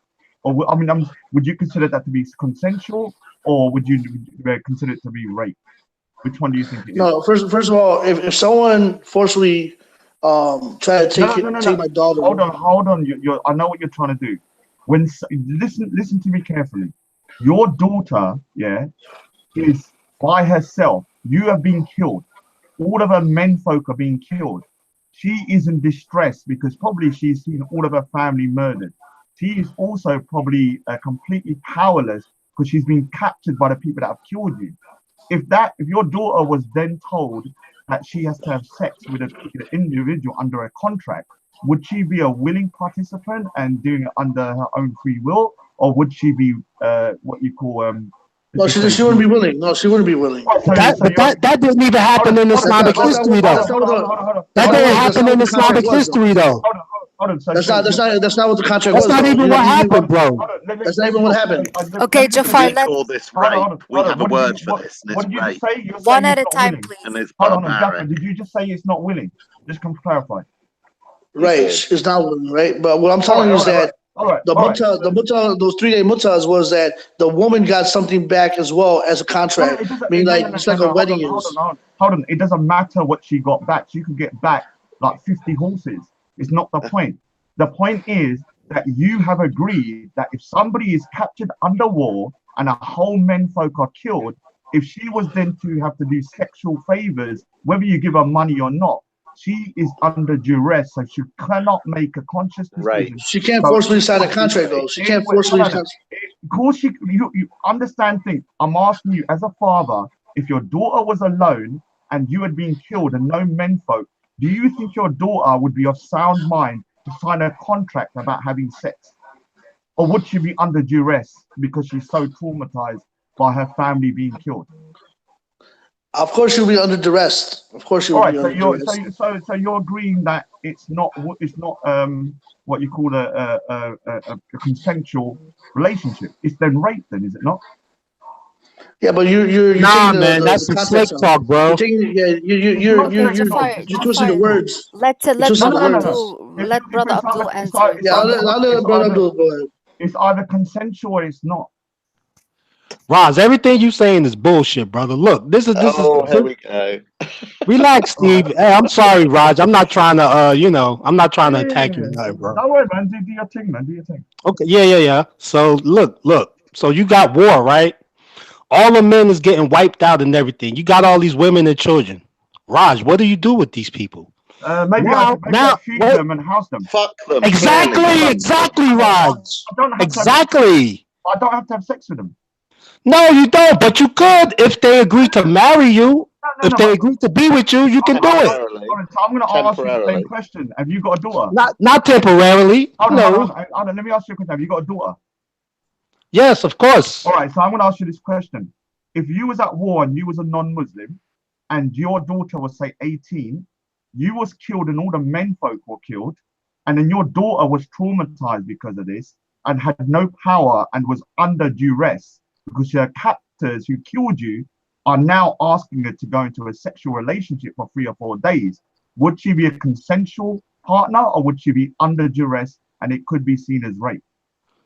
Fuck all of that mutab 3 or 4 No, no, days. no, That's no. Or whatever, bullshit. even long term, then let's say full marriage. Listen. If my No, no, let's say daughter's listen, if my daughter's in that situation, right? So let's say an hour after I got my head chopped off, somebody's asked her, "Let's have sex." This is nonsense. This is bullshit. There's no sex slaves in Islam. That's a lie. All this whole narrative is a farce, Raj. hold This on. is what I'm telling you. You know What you're something? talking about is somebody asking some captives to have sex with them, fornication, Hold on. 3 hours after they chop their father or their husband's head off. hold on. And that's bullshit, Raj. One at a Hold on. time, please. One at a time. I know people after 10 years, yeah, who are still traumatized by somebody dying in their family or still upset about it. Now Well, then she ain't gotta have sex with nobody. Let her be by herself. That's her decision. But imagine if that person who had killed her family was then the people that want to have sex with her. Don't you think that she would be terrified of these people and that she couldn't make a conscious or a decision from her own free will? She would be terrified for her life. Yeah, you have just killed her people. Whether it's 10 years later, 20 years later, she would be terrified. She would do anything to survive, including selling her body. So it would be rape. It's not about selling her body. She's gonna survive because the guys that's possessing her with the right hand is taking care of her, regardless of any so-called consensual marriage or any type of relationship.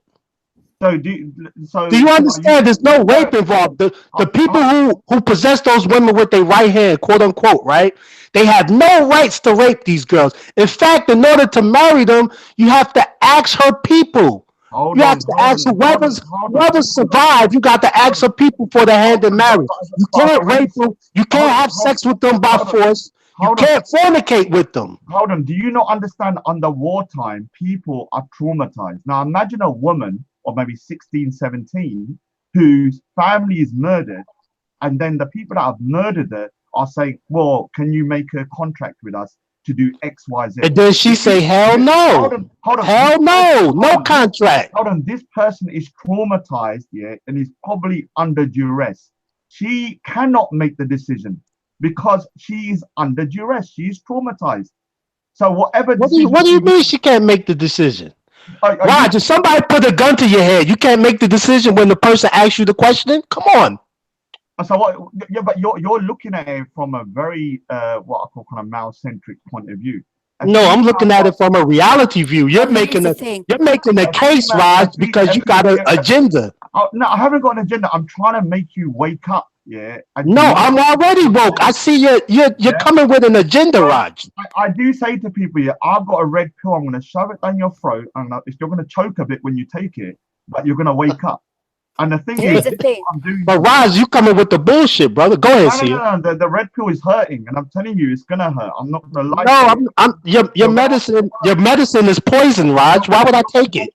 You're gonna have Okay. to start. It's not a choice. You're going to eat it and you're going Your to red swallow it, pill got cyanide in it. I will not eat that pill, Raj. and you may not You like it, crazy? but It'll you're be going a to wake cold up. day in hell before I eat your pills, man. Get out of here.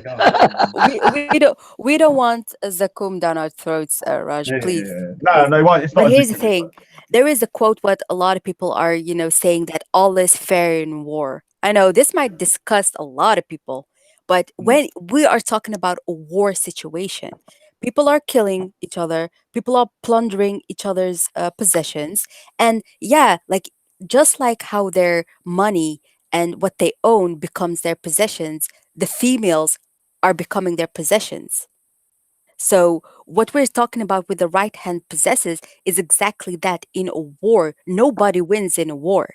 So, when you're saying, is Not it the women, that's consensual? for sure. Well, yeah, that's the thing. If I was in a war, I would probably be captured and they would have sex with me And you'd against be my happy will. with that.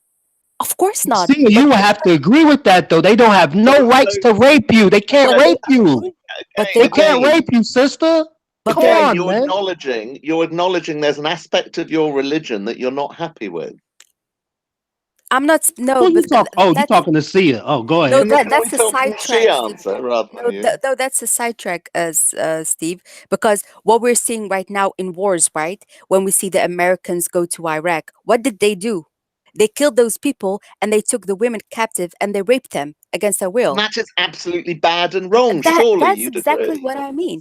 But that's what I'm saying, that they are saying all is fair in war. The All I is rape fair. of know, women but in the But thing is, war the is difference is I hear this. what you're saying, abhorrent. Sia. I heard you. Hold on. This is the the difference problem. is this. Hold Oh, on, see, I sorry, want to sorry. finish. I want to finish You go, my go, thing real quick. I go. want to finish. But the difference is when Islam is that the female captures are becoming, if they are non-Muslims, right? They become their what we're. I'm just gonna be honest with you guys. They're gonna be called slaves. Okay, they are under their possessions. And And this is here's the good, is thing. it? I'm not speaking about good or not good. I'm speaking about what is in theory, right? Everything is different in practice. Let's just make that clear. But those women are being fed, are being clothed, and So they should be. they're going Oh, to be dearie free. me. They're going to be free I'm shocked at once. what you're justifying here. All right, Absolutely so I'm let me not ask. justifying All it. right, I'm so explaining. I'm gonna But ask they're you a going to be question. free when they're Hold on, I'm Muslim. gonna ask you a Okay, question. Yeah. can I Hold on, put another perspective on this? hold So on, yeah, go on. during the period of war, all the men folk are going off and going into the field of war and doing their stuff.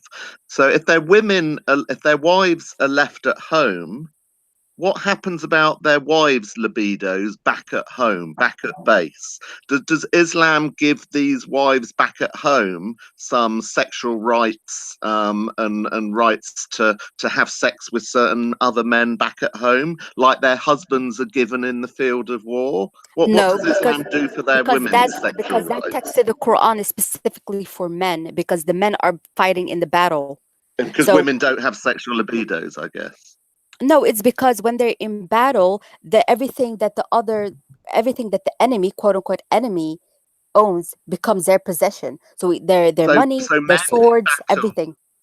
So men in battle have libidos and have sexual urges that need to be satisfied.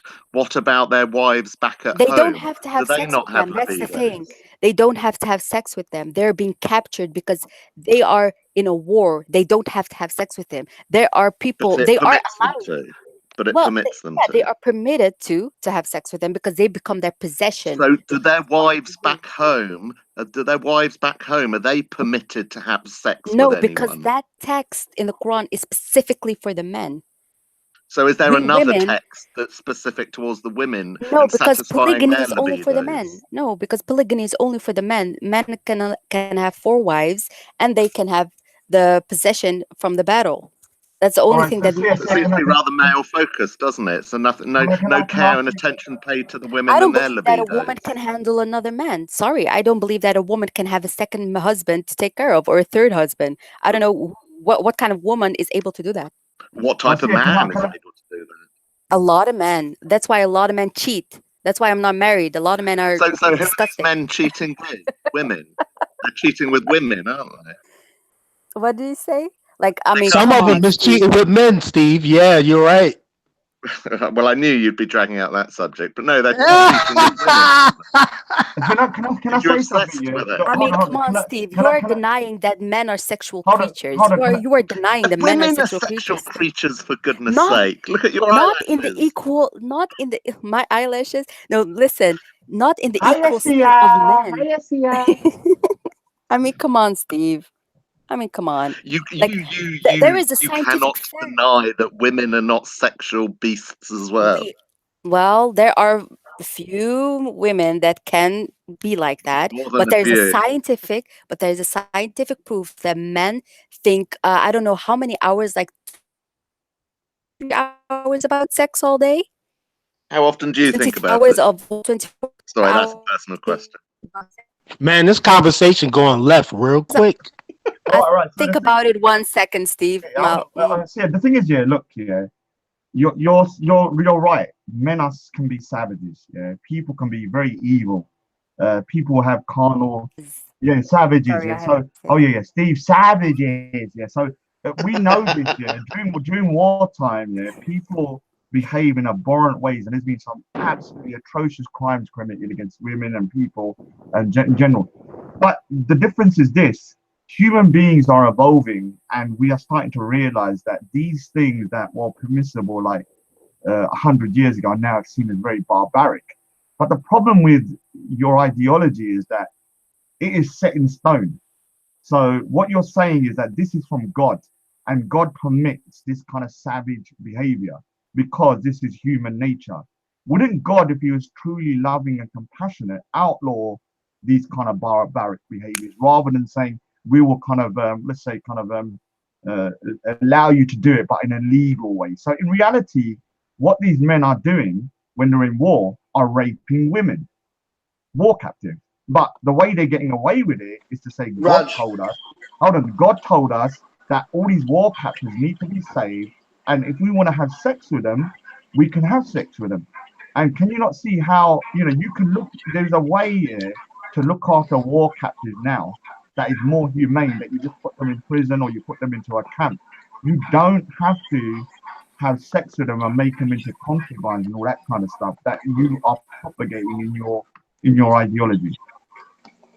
Raj, from my understanding, after the war, God forbade any of what was happening at that time to happen until the day of resurrection, right? We don't see that happening nowadays when there's wars happening. There are, of course, bad people in every war that are going to take advantage of what's going on. But Muslims don't do that no more. You Sorry, don't see Muslims I'm gonna going be out very there. One at a time, controversial. you guys. Yeah, What's happening? yeah. I just want to say something, Jafar. I don't agree that ISIS are good Muslims. They are very bad Muslims, but they are Muslims. But Exactly. they're terrible We are free Muslims. from Yeah. that. We are free from But that. Everyone's you're free free from from that. But there is one aspect that they do that I've seen that is something that I think is directly related to Islam, which is these sex slave markets that they had. Yeah, where they would Bullshit.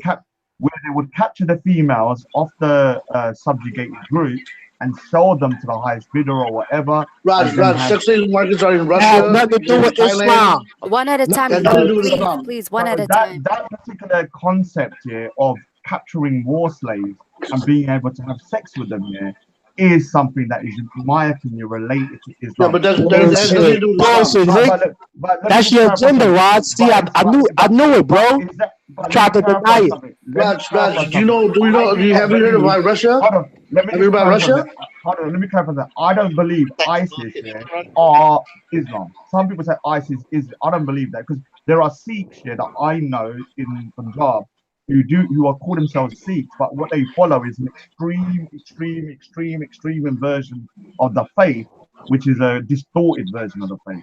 But there are some elements within ISIS here, like this sex slave kind of market No, no, no, stuff no. that Raj, is from let your me ask you a faith. question. Let me ask you a question, Raj. Have you heard about Russia's sex slaves? Have you heard about Mexico's sex slaves? Have you heard about Thailand's sex slaves? Yeah, but Sex none slaves of are them, going none on of everywhere. can't, You yeah, can't but you the can't thing say is, that it's Islam. hold on, but the thing is, your faith is condoning it. There's a difference. Everybody else, when you tell me about Thailand and sex, I say it's Muslims disgusting. condone This it is as not well. Muslim. Muslims condone it No, as no, well. no, but you have under your particular ideology that whatever your right No, we hand don't. possesses within a war system, under war, you are allowed to have concubines if you sign a contract with them. Yeah, No, it was that a to me, specific war. It was a but that specific war. what specific war now? The war that I was just talking about, the 3 days of the Muta War. I think it started with the K. It was if anybody remembers what the war was, I gotta look up what the war was, but it was specifically for that war because they had captives. You don't have wars like that. Look, Romans when Romans used to go, Of course you have wars like that all the time. In fact, it's even worse now. You yeah, but they're can't tell not me following the women Islamic don't have ISIS, rules, bro. captives. what ISIS is doing is illegal according to Islam, right? It's illegal. So Exactly. when we're talking about having sex slave, it's not about sex slave. In that time, with the Arabs, there were slaves already, right? The slaves that came out of the war were different types of slaves, and yes, they were being sold. They were being sold at that time, but at the current state of events, there is no war. There's no jihad, legal jihad going on. So what ISIS is doing, they are actually not following Islam. So the whole sex slave thing, that they're capturing the Yazidis basically and having sex with them and selling them because and making prices of one has blue eyes and one has green eyes, this and that. That's not part of what the prophet teached, what the prophet taught back in the day. But So it's, I know that you're if the war was a legal war, say if it was according to the Islamic ideology and it met all the criteria of a legal war, under those circumstances, could you have a concubines and sex slaves and what your right hand possesses? yes. So can you not see that the only thing you're against is that it's an illegal war? You're not against the principle of sex slaves. So I'm going to ask you, Sia. That's a If you lie.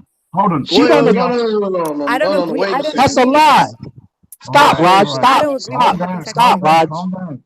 I've got this Nah, ability man, to but switch you're over coming with people. lies, Raj, and This, you have an agenda. I'm You're asking I pushing am the questions. agenda saying, that Islam teaches that we can have I'm, sex slave. This is an I'm asking. absolute lie, Raj. I'm asking you questions. Yeah, I'm asking you questions. Don't No, get triggered, you're man. baiting us. You're baiting us No, I'm into not some baiting bullshit. you. Let me Of tell you no, why course you you think. are, Raj. I Raj just Hold said you're on. trying to there's no shove such the red thing. pill down my throat. I am shoving the red pill down your throat. That's why you're getting No, you're irritated. not. I refuse One to at a take your time. One at a cyanide. time. You're choking Okay, on it here, right now. listen. No, I'm You're not Okay, choking going on to the take pill. your poison. Don't Your worry, poison is, okay, calm you're down. gonna wake Calm up. I down. don't You're gonna Calm want wake your up. down. The poison, host is Raj. speaking. So The let host me is ask you. speaking. All right, so Okay, go and see. just hold on. Hold on.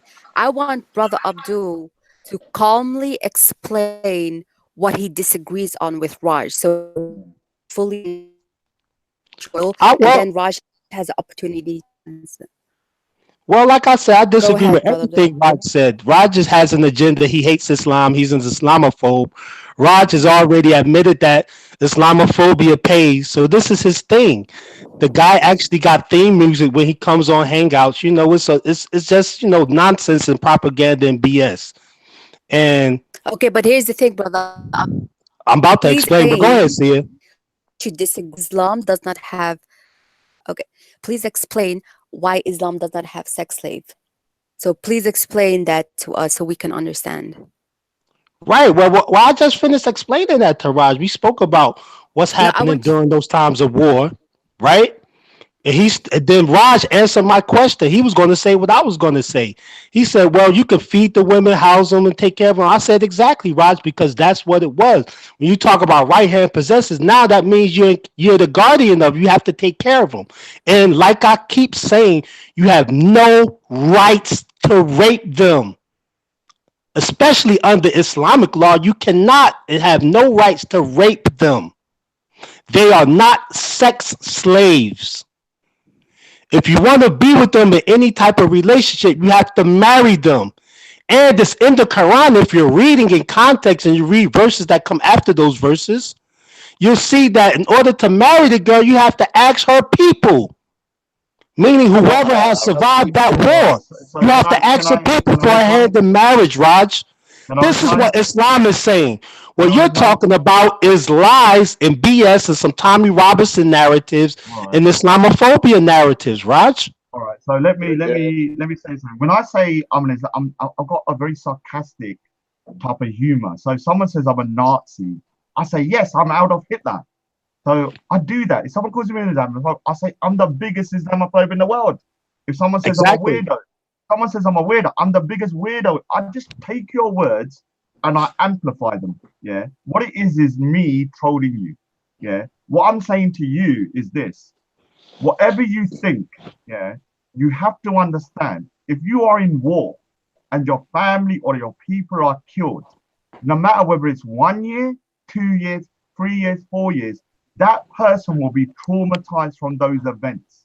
So any relationship they go into, yeah, would be non-consensual. They'll be under duress, That's yeah, nonsense. because they Okay, would you be guys.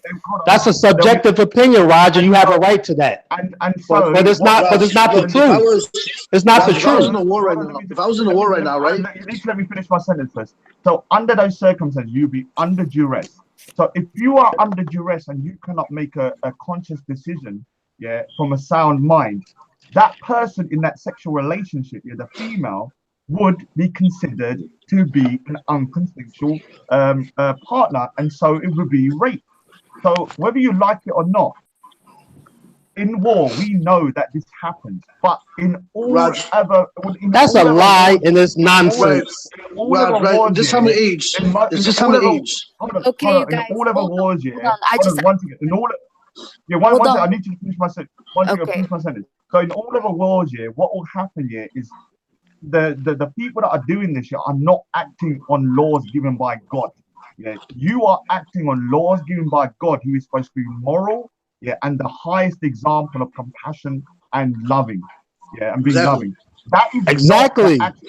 I'm sorry, but that is not the actions of a compassionate and loving God to allow men to be able to Raj, let me subjugate ask you a women Hold question. on. and Hold on. But violate that's their not Hold rights. on. God's law. Hold That's on. not God's law. Raj, let me ask you a Hold question. Let on. me You're ask you a question, lying. Raj. Please mute Raj, let me ask you a yourself. question, Please okay? hold on. Hold on. Please mute yourself real quick. I want to introduce somebody else. Please mute yourselves. So, first, you guys, thank you all for viewing this live show. Please like the like button, everybody. Um, please like this show. Please subscribe to Manny Sinder Live, and please subscribe to my channel, Siyaa Live. I want to introduce another Muslim brother that's very polite and very respectful to jump on this panel, and he's very wise and he's very knowledgeable. So maybe he can have the perspective as well on here. So I'm just gonna give him the link right now, and please I'm also, going to you jump guys. out, Sia, so I'll say good night to everybody. Okay, thank you, Steve, All for right, joining Steve. in. All Take right, Hey, care, thank Steve, good night, Steve. you. Good Steve. night, all. Good night, Steve.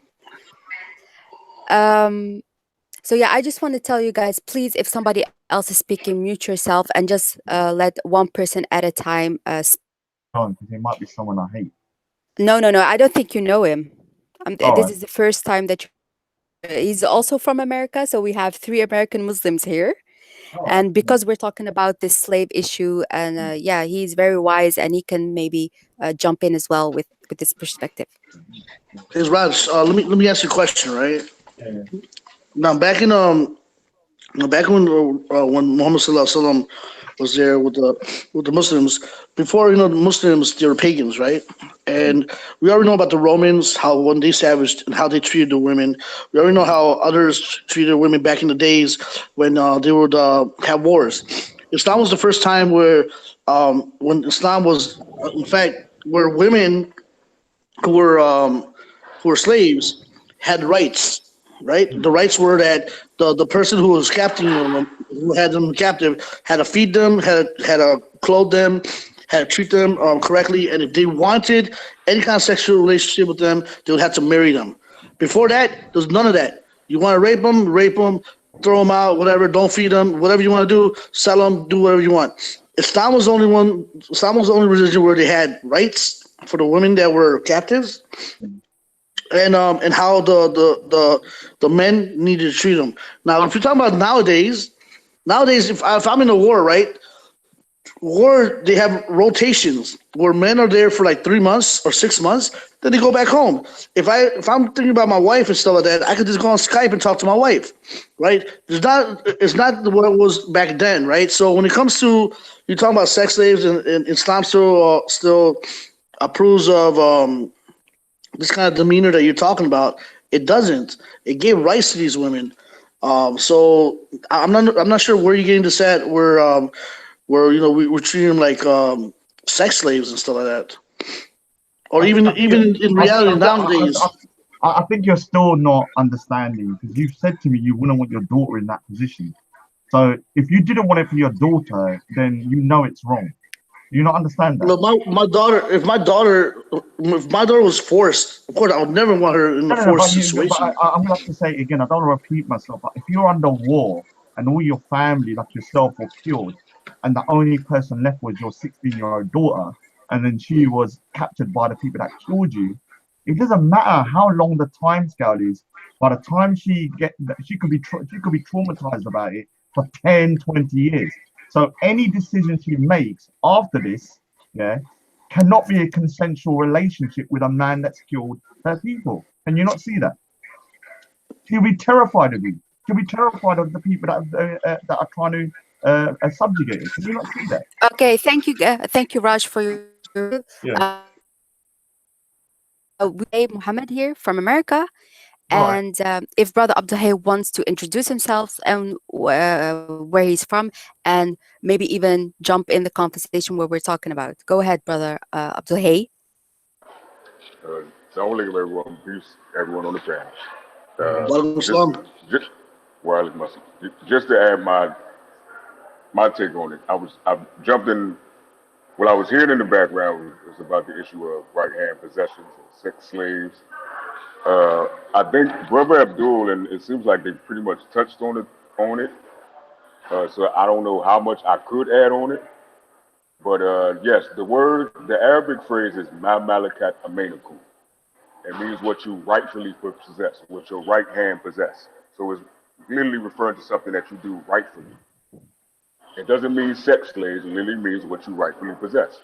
In verse 425 of the Quran, it clearly says, as Brother Abdul was pointing out, that you ask the people for permission to marry them. The Arabic word literally nikah. So it's not a sex slave type of thing. You're actually marrying them. You're taking them under your guardianship, and you're marrying them. So there is no case of sex slave that's literally stated in the Quran. You will find, however, and I have to be truthful, there may be cases like this in the Hadith, but this is not what the Quran is saying. This was a practice prior to Islam. So when Islam comes along and says that these women that you're just having sex with, to actually marry them and make them as wives. So nothing in the Quran is saying sex slave. The Arabic word, the ma malaka amanakum, that doesn't mean sex slave. Verse 419 says, do not inherit women against their will. So nothing in the teaching of Islam says anything about sex slaves. It's saying marry them as a wife. To address the issue of that maybe that these women are dramatized, and so if you marry them, that will be rape. That is actually a valid point. That if someone is dramatized and they've been through something, and that you try to engage with them, they're likely going to say no, and naturally that will be rape. But even though that is logically valid to say, that's not what the Quran is saying. So we have to distinguish what's the actual message of the Quran and what could not be taking place. So if Can someone I ask did you? that anyway Can I and ask raped you? them, Can I ask you a quick yeah, go ahead, question? brother. While you're going, why? Go ahead, brother. So you're saying that they're legally married. So these particular what you call with your right hand position. So why does it say that your basically your marriage, the people that you're married to, and what your right hand possesses, do they have the Because same rights? Do these yes, people the right hand possesses have the exact same rights as a married as your wives, or are they kind of like a lower status wife? yes, they have the same rights. Now you will hear two different interpretations, so I'm going to try to be fair and balanced as I can. It says marry your wife or your right hand possession. The word or, even in English, also means in other words. In chapter, I think 17, I'll give you the reference. In chapter 17, 110 of the Quran, it says, pray to the merciful or the gracious, something like that. It's not saying two different gods. Or means in other words. So if I want to describe, I want to describe Siyaa, for example. I say Siyaa is very. I would describe her as pretty or beautiful. So that's not two different things. I'm saying the same thing. I'm just saying or. So can I that's just how say the Arabic. there's somebody that goes Speaker's Corner, James SC, big him up. He says in the Quran 23:1-6, it clearly contradicts his claim that the sex slaves are married. What does he mean? Right. Because I I'm know. not. I know what verse you said because it literally says the verse says you can't expose your private parts except to your wife or your right hand possessor. So because it's saying to your spouse or your right hand possessor, it's saying well the right hand possessor can't be a spouse. So why did it say or? But what I'm saying is this is one error. So I understand that's a logical point. You can't refute that. Why you saying or? But in Arabic and in English, the word or doesn't mean in preference of or either or. And or means could be in other words. Like if you look in the dictionary right now, or can mean what you're saying, but or can also mean in other words. It's like Right, I'm so saying, can I ask you a question? I would describe Raj as a nice guy or a decent guy. I'm saying the same thing. I'm just using or to say in other words, Yeah. or that is to say. That's how it's All right. used in So Arabic. can I ask you a person? Have you got a daughter? No, I Can I don't ask have you- a job. No. All right. So let me ask you a hypothetical. Then do you mind answering this question? Sure, go ahead. All right. So say if you did have a daughter, and your Right. daughter, you was not Muslim, so you had Right. a Muslim invading army coming in, killing you, and Right. all the men, and only your 16-year-old daughter was left. Yeah. Mm-hmm. Do you think that when she's captured and under kind of, let's say, emotional duress and stress, and even if it's a year or two later, we know even 10 years later, people can still be distressed by kind of traumatic experiences. Do you think that Right. this 16, 17-year-old can make let's say, a consensual decision to have a sexual relationship with somebody that might have killed her people, or even her father, or even her brother? Do you think she'd be in the right sound mind to have a consensual relationship with the people that have subjugated her people? To be honest with you, I don't want you to think I'm like dodging the question. Yeah. But to be honest with you, I can't give a definitive answer. My most first answer will be no, because Right. she's been hurt. But I've never been raped. I couldn't understand that duress or that stress. I know people personally who have been abused and abused. They may not have gone through the act of having their family killed, but they have been used and abused and have come to me, and I've actually engaged in relationships with them. Now I didn't Uh, go, and it could have been people who knew me, or they somebody, for example. I'm trying to give a similar, but I can't really relate because I never experienced it. But I know people personally that have issues with people with me who've been jumped, who've been beaten, things like that, and after they've been hurt and through that distress, they literally are afraid of me too, because they yeah, think but the I'm thing is, associated with that too. So I have to. it's hard to answer. I can't be a definitive yes or no. I'll be Your honest with you. I position is think, very can I valid. just say something, bro? I think you've answered the Yeah. question by your gut instinct, which is no. Right. You Right. know morally, yeah, your gut instinct is your moral instinct that this is wrong. That if you was in war and your daughter was the only person left on your family and everyone's been killed, all the menfolk, you know there is no way she could make a conscious or a let's say consensual decision to go into a relationship with the people that killed her people, because she would always be fearful of them. Yeah. Yeah, so they cannot be But this consensual. is the, but It this can only be unconsensual, and it could only be rape. And this is what I'm trying to say but this to is what I but you this is guys. what but That I think this is what's sorry, let me finish. I think you're all doing mental gymnastics to justify the unjustifiable. right. But I would simply say in the response to what you're saying that your claim is it's not that it doesn't make sense. It's just that you are saying that if a woman goes through this, she can't do this. Like she can't make this decision, as if you were that woman yourself. Like you I'm saying can't most. say that. I'm saying most, and not all. Just saying most. But which is fair. But I'm saying, where did you read a statistic? Like it seems like what we're all doing right now is going off what we would emotionally do. No, If you be I mean, honest, I'm you going to be would honest with think, you. Look, don't do this the wrong way, but it's common sense. If you right. just Well, put yourself that's into, you're entitled to that. But go ahead, go even ahead. as even as a man, yeah, put yourself in this position. You was in you're being invaded. Your whole people are killed. You're the only one left from your particular thing, and or with other people, but most of them being killed. Then you're captured.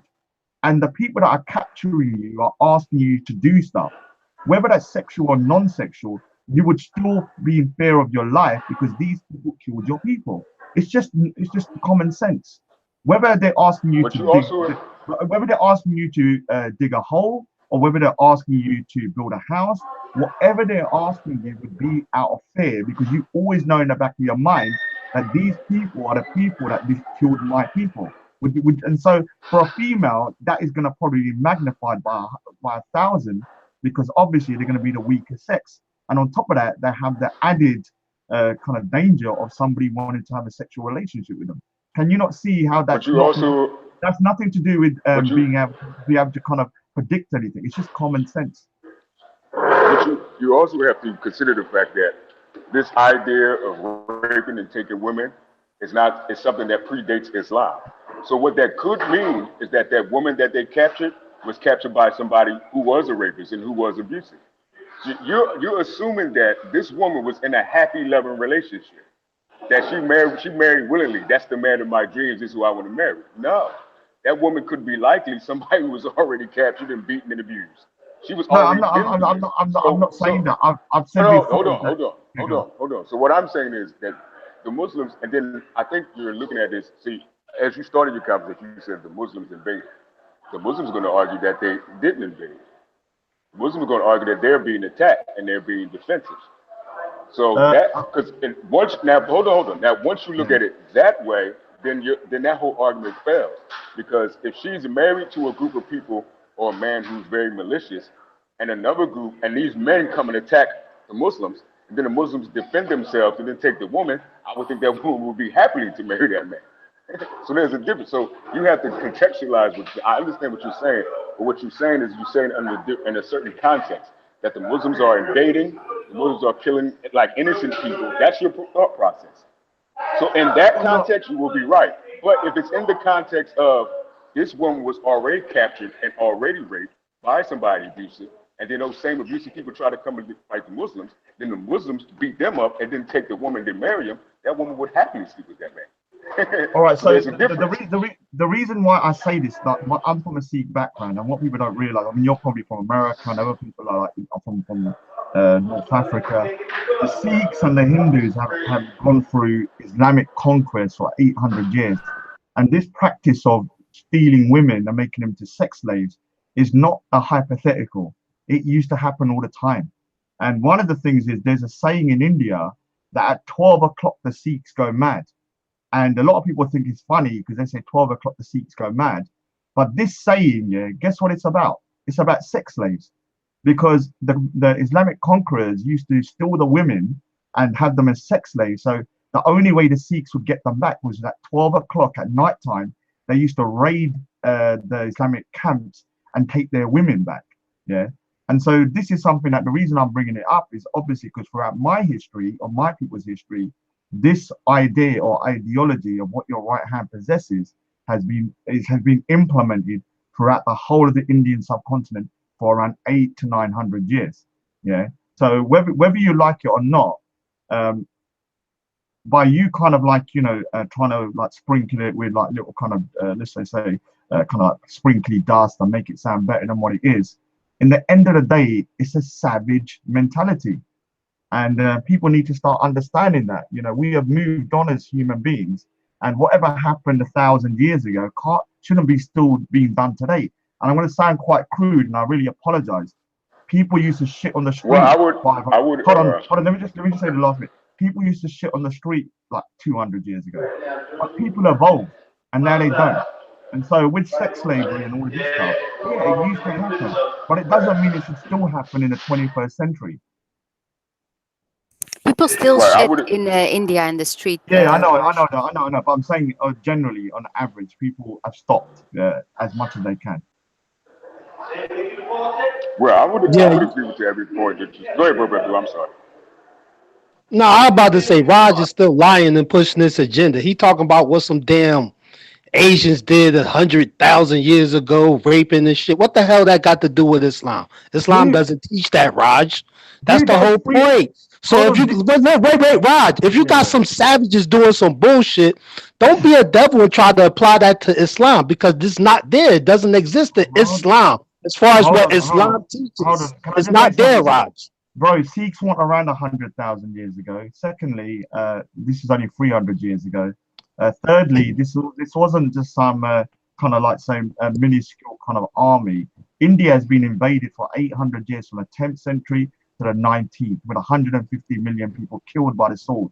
And so through that process, there was millions of females as sex slaves and captives within the Islamic What the courts. hell does that have to do with So, Islam? so What Islam teaches? what I'm saying to you is that this ideology, yeah, like the way the jizya, what reason why I say paying that bullshit jizya is because my people are forced to pay the jizya and we don't want to pay that shit anymore. And so all of these little systems that you lot sort of agree with about the jizya and all of this and the death penalties for this and that was implemented throughout India under Islamic rule. And one of the things they used to do all the time was to steal women and then make them as concubines, as or what you would call what your right hand possesses. And that is not me making this up. This is a fact. You can. But Raj, what I'm telling you is if they're rape, if what you saying 300 years ago, of course I was fucking with you. I'm saying 100,000 years. I'm talking slick. Don't play the game. Yeah. But 300 years ago, whatever. If these men were raping women, they was dead wrong, Raj. It has nothing to do with what Islam teaches. This is the pill you're going to swallow today, Raj. All right. So the That's thing is, what you got to understand, what's your name, bro? I forgot your name. brother Abdul. Bro, Abdul, let me just say something. What you're saying is exactly what the Islamic conquerors would say. Ah, here we go. Here we go. They had the same rationale as what you're saying. That this is blah blah blah, and that this was no. They had the same ideology as you in terms of that concept. Yeah, and you need to start understanding that it's not changed, and the only way it will change is for you lot to eat the red pill I'm going to give you, and it's going to hurt you a little bit. You might even choke and Nah, puke up a little bit, but you will I don't, eat I don't, it. I don't, I don't pop And cyanide pills, and the man. thing is, and when you eat it, you will wake up for a little bit. I'm not telling you to Nah, apostate, but I'm saying that there's certain parts of your ideology that is not conducive for kind of like, let's say, the 21st century. That doesn't that's your mean you stop. subjective That doesn't opinion. mean you stop becoming Muslim. Just because you say I don't agree with what your right hand possesses, or I don't agree with the death penalty for this or that, that doesn't stop you becoming Muslim. Because being Muslim, in my opinion, is not just about that. It's about praying and it's about worshiping God and No stuff. Is it problem, not? Raj. No problem. No problem. I'm not even saying any of that. But All here's I'm saying, what I'm saying is, Raj, that is bullshit. What you're talking about, and I'm not taking your cyanide pill. And Islam doesn't teach to go out there and capture women and make them sex slaves. Period. That's so not a concept. That's the yeah. truth. So if That's I it. That's all I'm saying, Raj. Can I just say I need to go in like 5 minutes? So if anyone's got any questions, then I need to chip now. okay, No, uh, yeah, I don't have any questions, Uh, but I will say something. If you want me to go on your show one, now that I've spoken to you, I know these guys are regular in your shows. If you want me on there, I'll go on there. But like I said before, I wouldn't. But now I've got you to know you a bit better. Obviously, I will be bringing the red pills, maybe a whole box of them.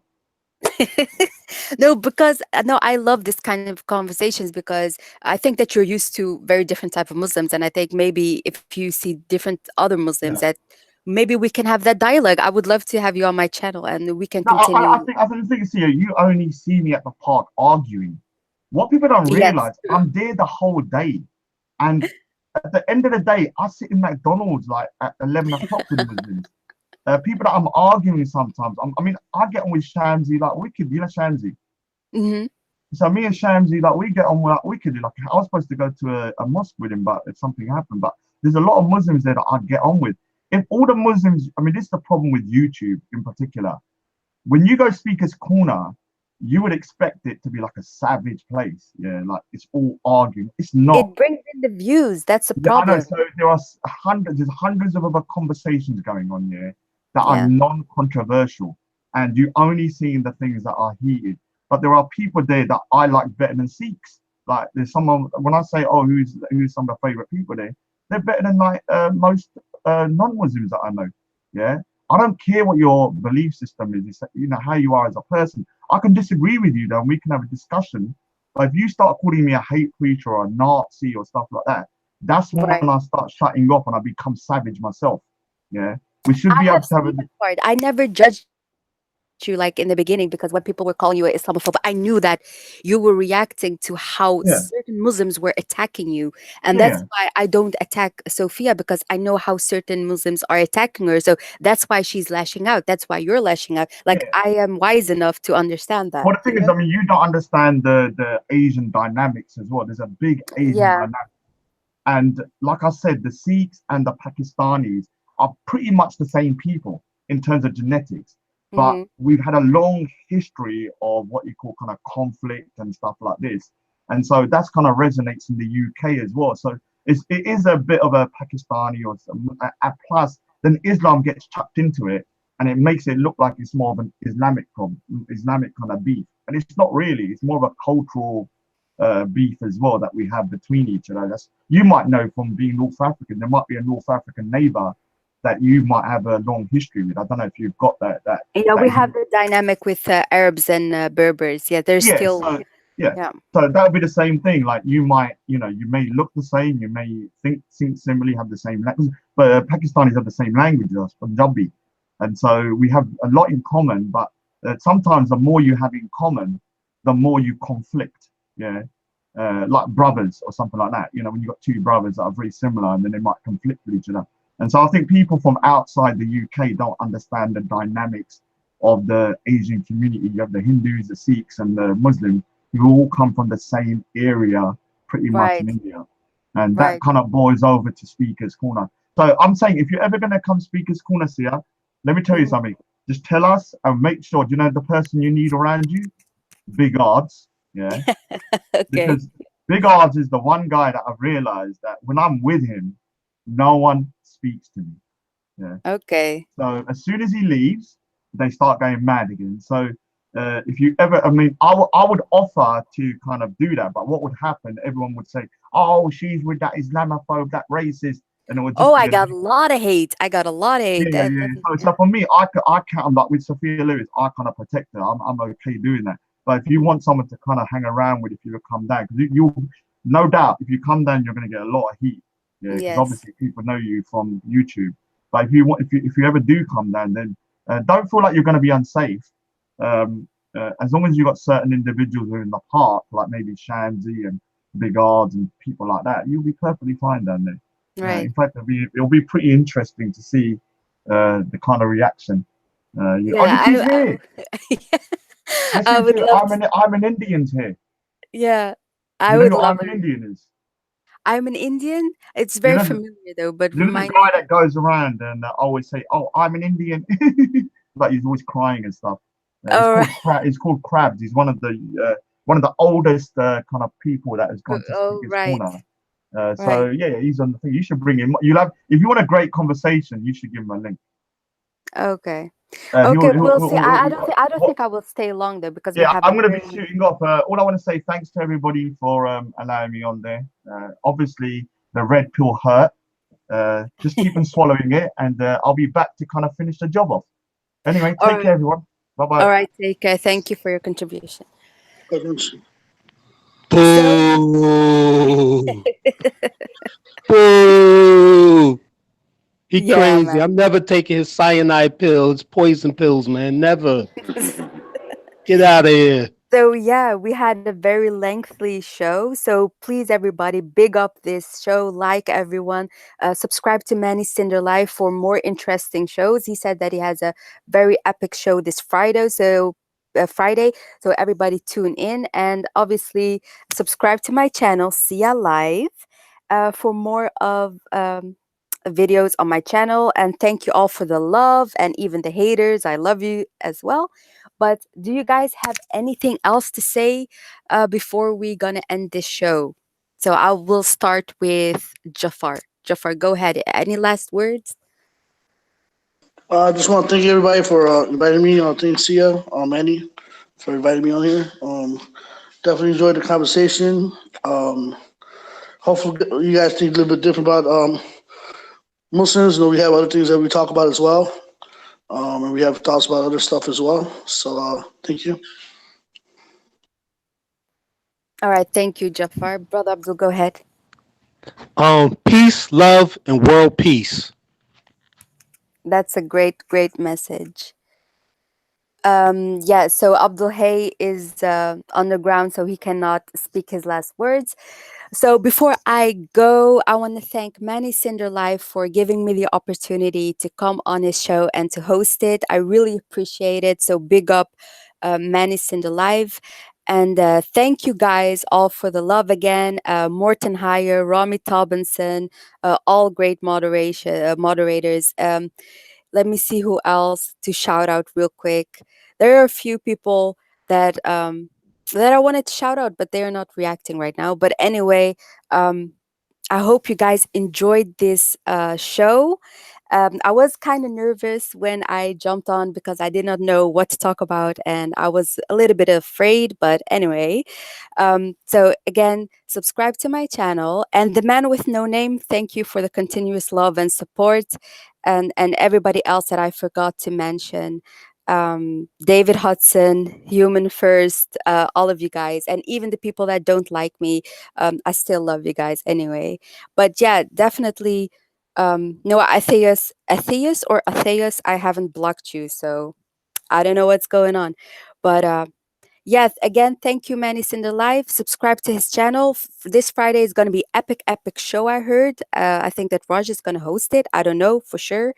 And subscribe to my channel, Siyaa Live. Thank you, Manny, for posting it. I will make new videos. I'm going to talk about controversial topics and I talk about normal topics. And I'm going to speak about a little bit about my life as well. So if you're interested, I would love to see you there. So big up, everybody. I hope you enjoyed it and like this video. And I will see you in another one. Bye, everybody. Bye.